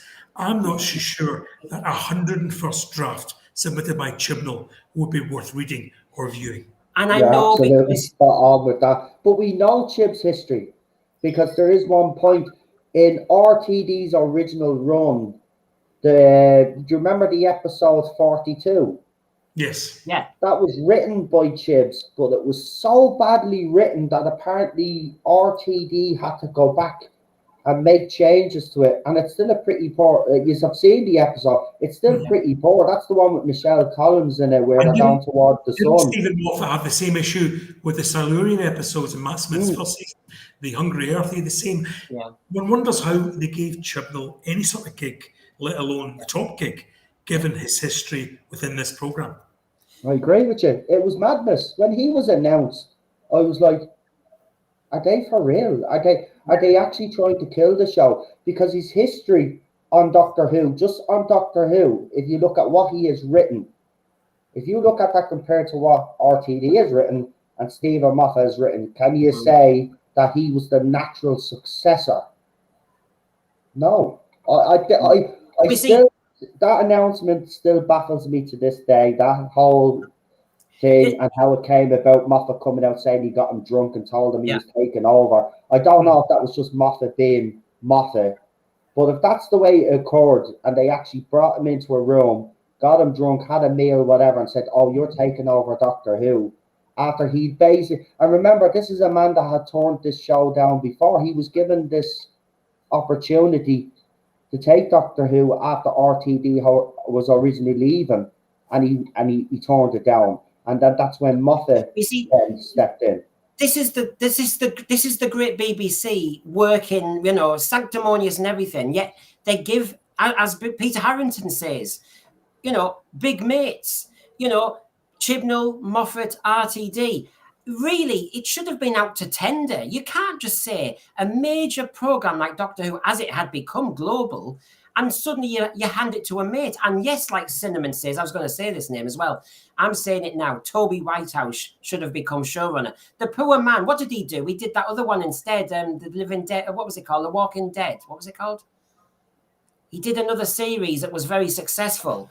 And yeah, we lost him because it seems to be the BBC will tell us do this, do that. But actually, they give jobs to mates. It's not on merit. I think, to be honest with you, Brendan, on that score, it became a victim of the fan success. They thought only a fan, in the likes of Russell Davies or Stephen Moffat could properly showrun the show. They had to have all that sort of history. It became too big to fail. And that was nonsense, because what Doctor Who probably needed, after all the intricacies and fan service that even Moffat served us, was somebody who didn't need that and could strip it all back and have a reboot that way without because essentially what Chibnall gave us was the biggest fan service ever, in terms of Gallifrey and Cyber Lords and the Master. Oh, it was just he threw everything at the fan in the hope that something would stick. Yeah, it was kitchen sink drama. Right, okay, just to cheer us up for a second. Right, here we go. And I'm going to surprise you again, but just to cheer us up, I hope it cheers us up. Anyway, here we go.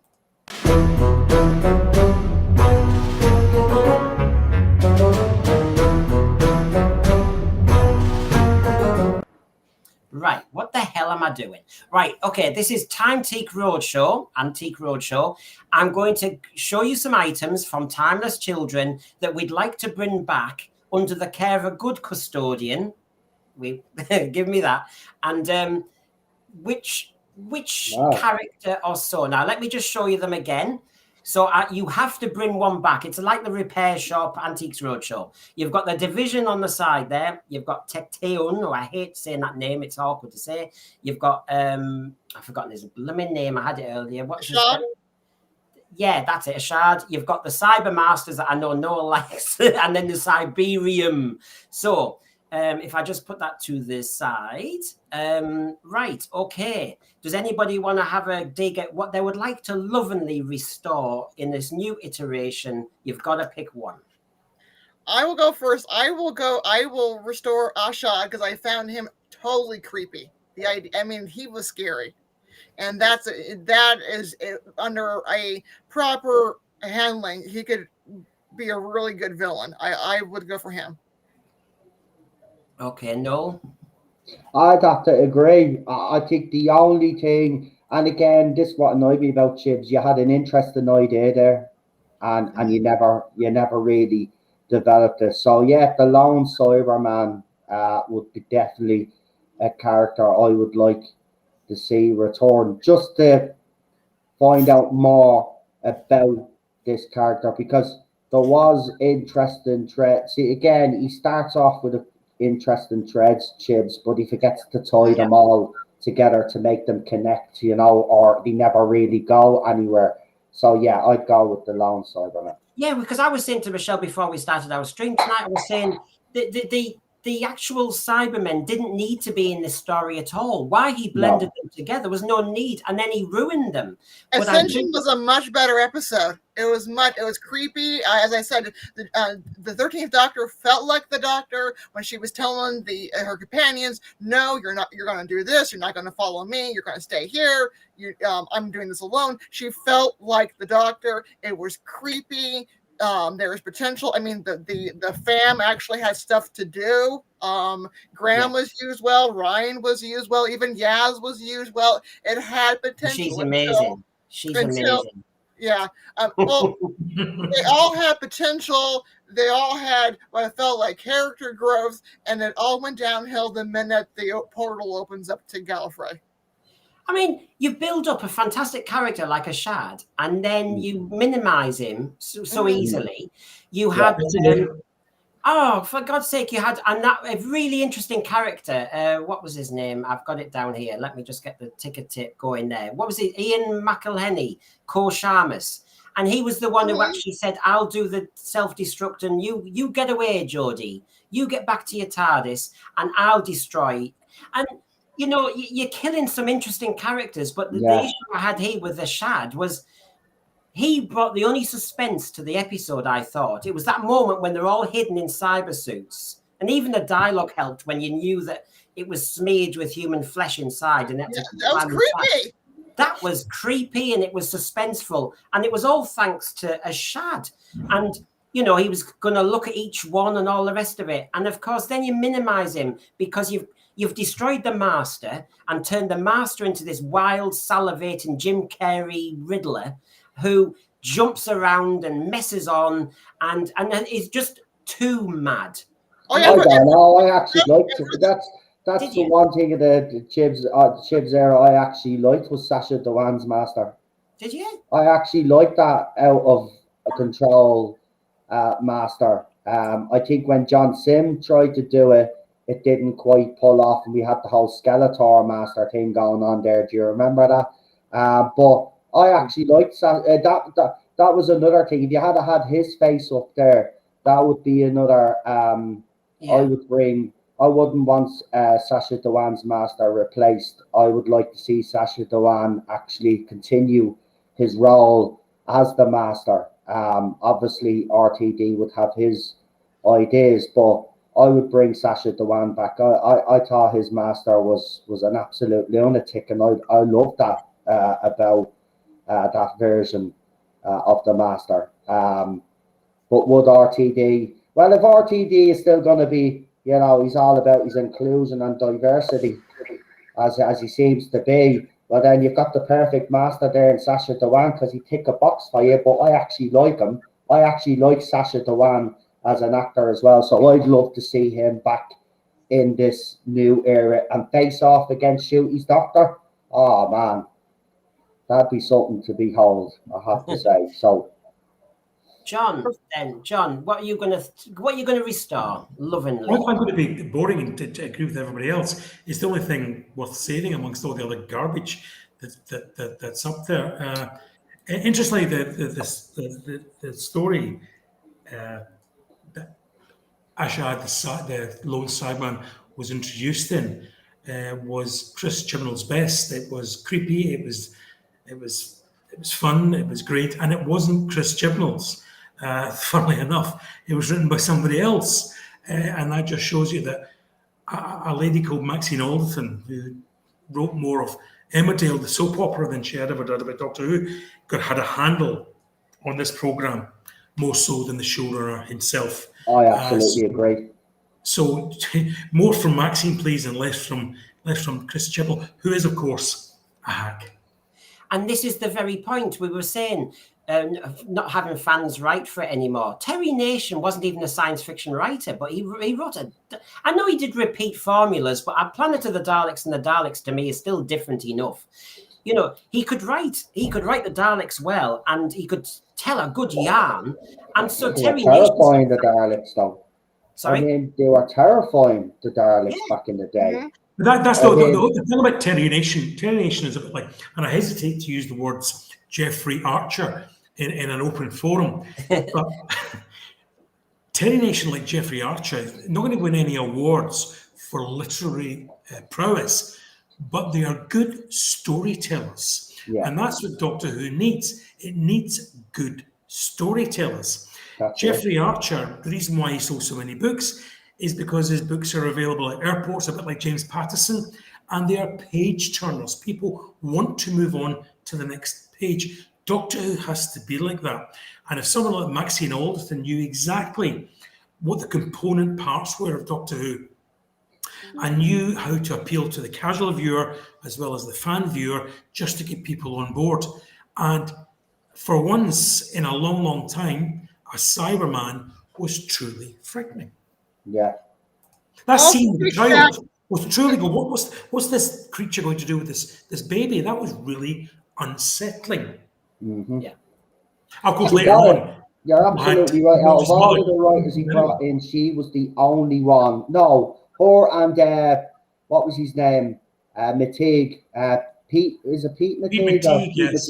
Yeah, he was good. Those two, if you were to take writers from the Chibs era and RTD wanted to use writers from that era, they're the only two that I would take. His trailers for the classic Who box sets are brilliant. And interesting, talking about the writers he brought on, sorry, Michelle, just one final thing here on those writers.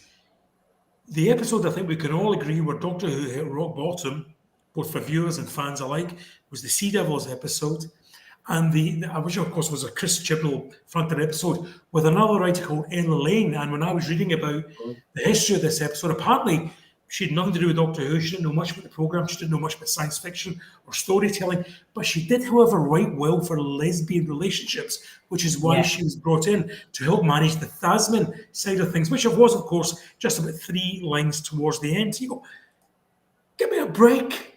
Yeah, good story writing. The other things can come in. I know that is the problem with, I think, the decisions being made at the top.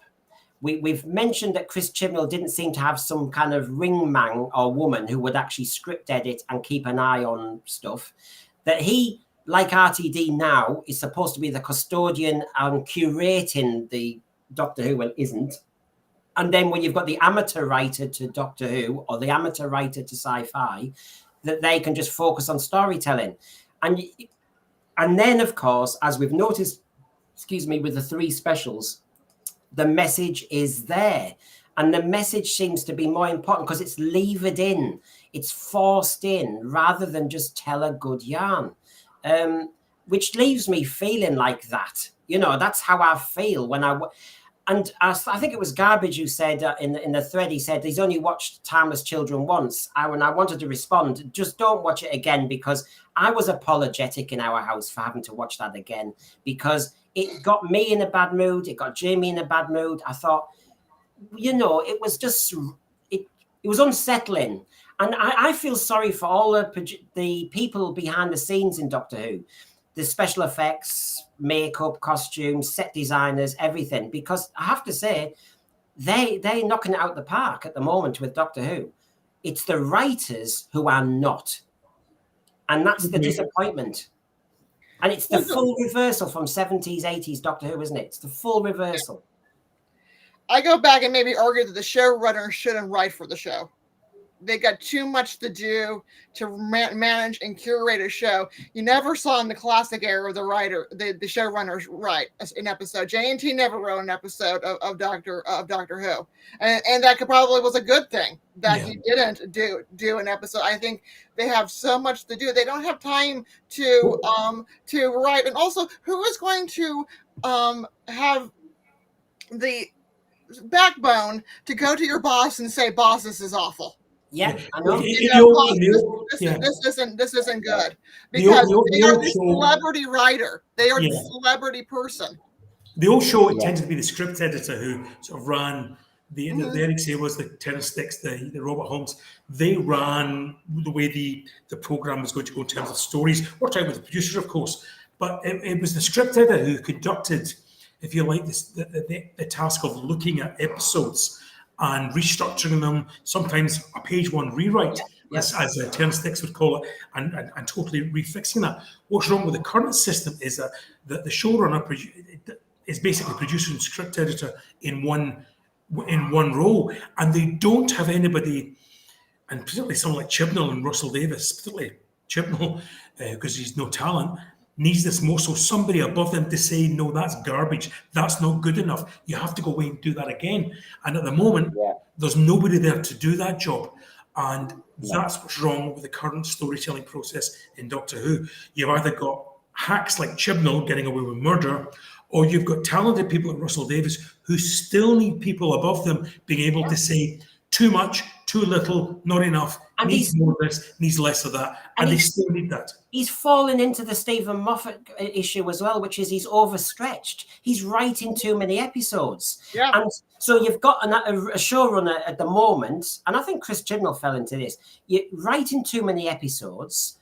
You're obviously developing spin-offs as well.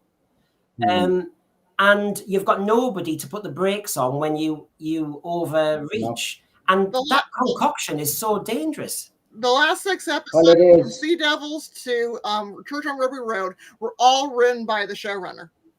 Yep. And then he's done 2 series. Go on, Noel, sorry. You leave him to someone said this years ago about RTD. You leave RTD to his own devices. He'll do almost anything. He needs someone above him. Yeah. this I agree with Michelle 100%. This whole idea of showrunners, right? And listen, if a showrunner comes in, he has an idea, right? It's his job, in my opinion, to then go out there and find the most talented writers out there to help make his dream become a realization. And then obviously he's there every step of the way, making sure that everything is going the way he wants. But then it gives him more time then, as Michelle said, to focus. Because look, he's going to be focusing on spin-offs as well. I mean, it's even crazy thinking about spin-offs, isn't it? When the main show's future, let's be honest, is kind of up in the air. The fandom is completely divided. Yeah. You know, while, you know, people are saying the ratings are not too bad, I will just point this out, though. You bring back the most successful Doctor, the most popular Doctor, you bring back the most popular companion in Catch and Take, then you bring RTD back on top of that, right? You go back to a diamond logo, right? You try all of this spin to try win fans over, and then you don't get the numbers that you're expected to get. Yeah.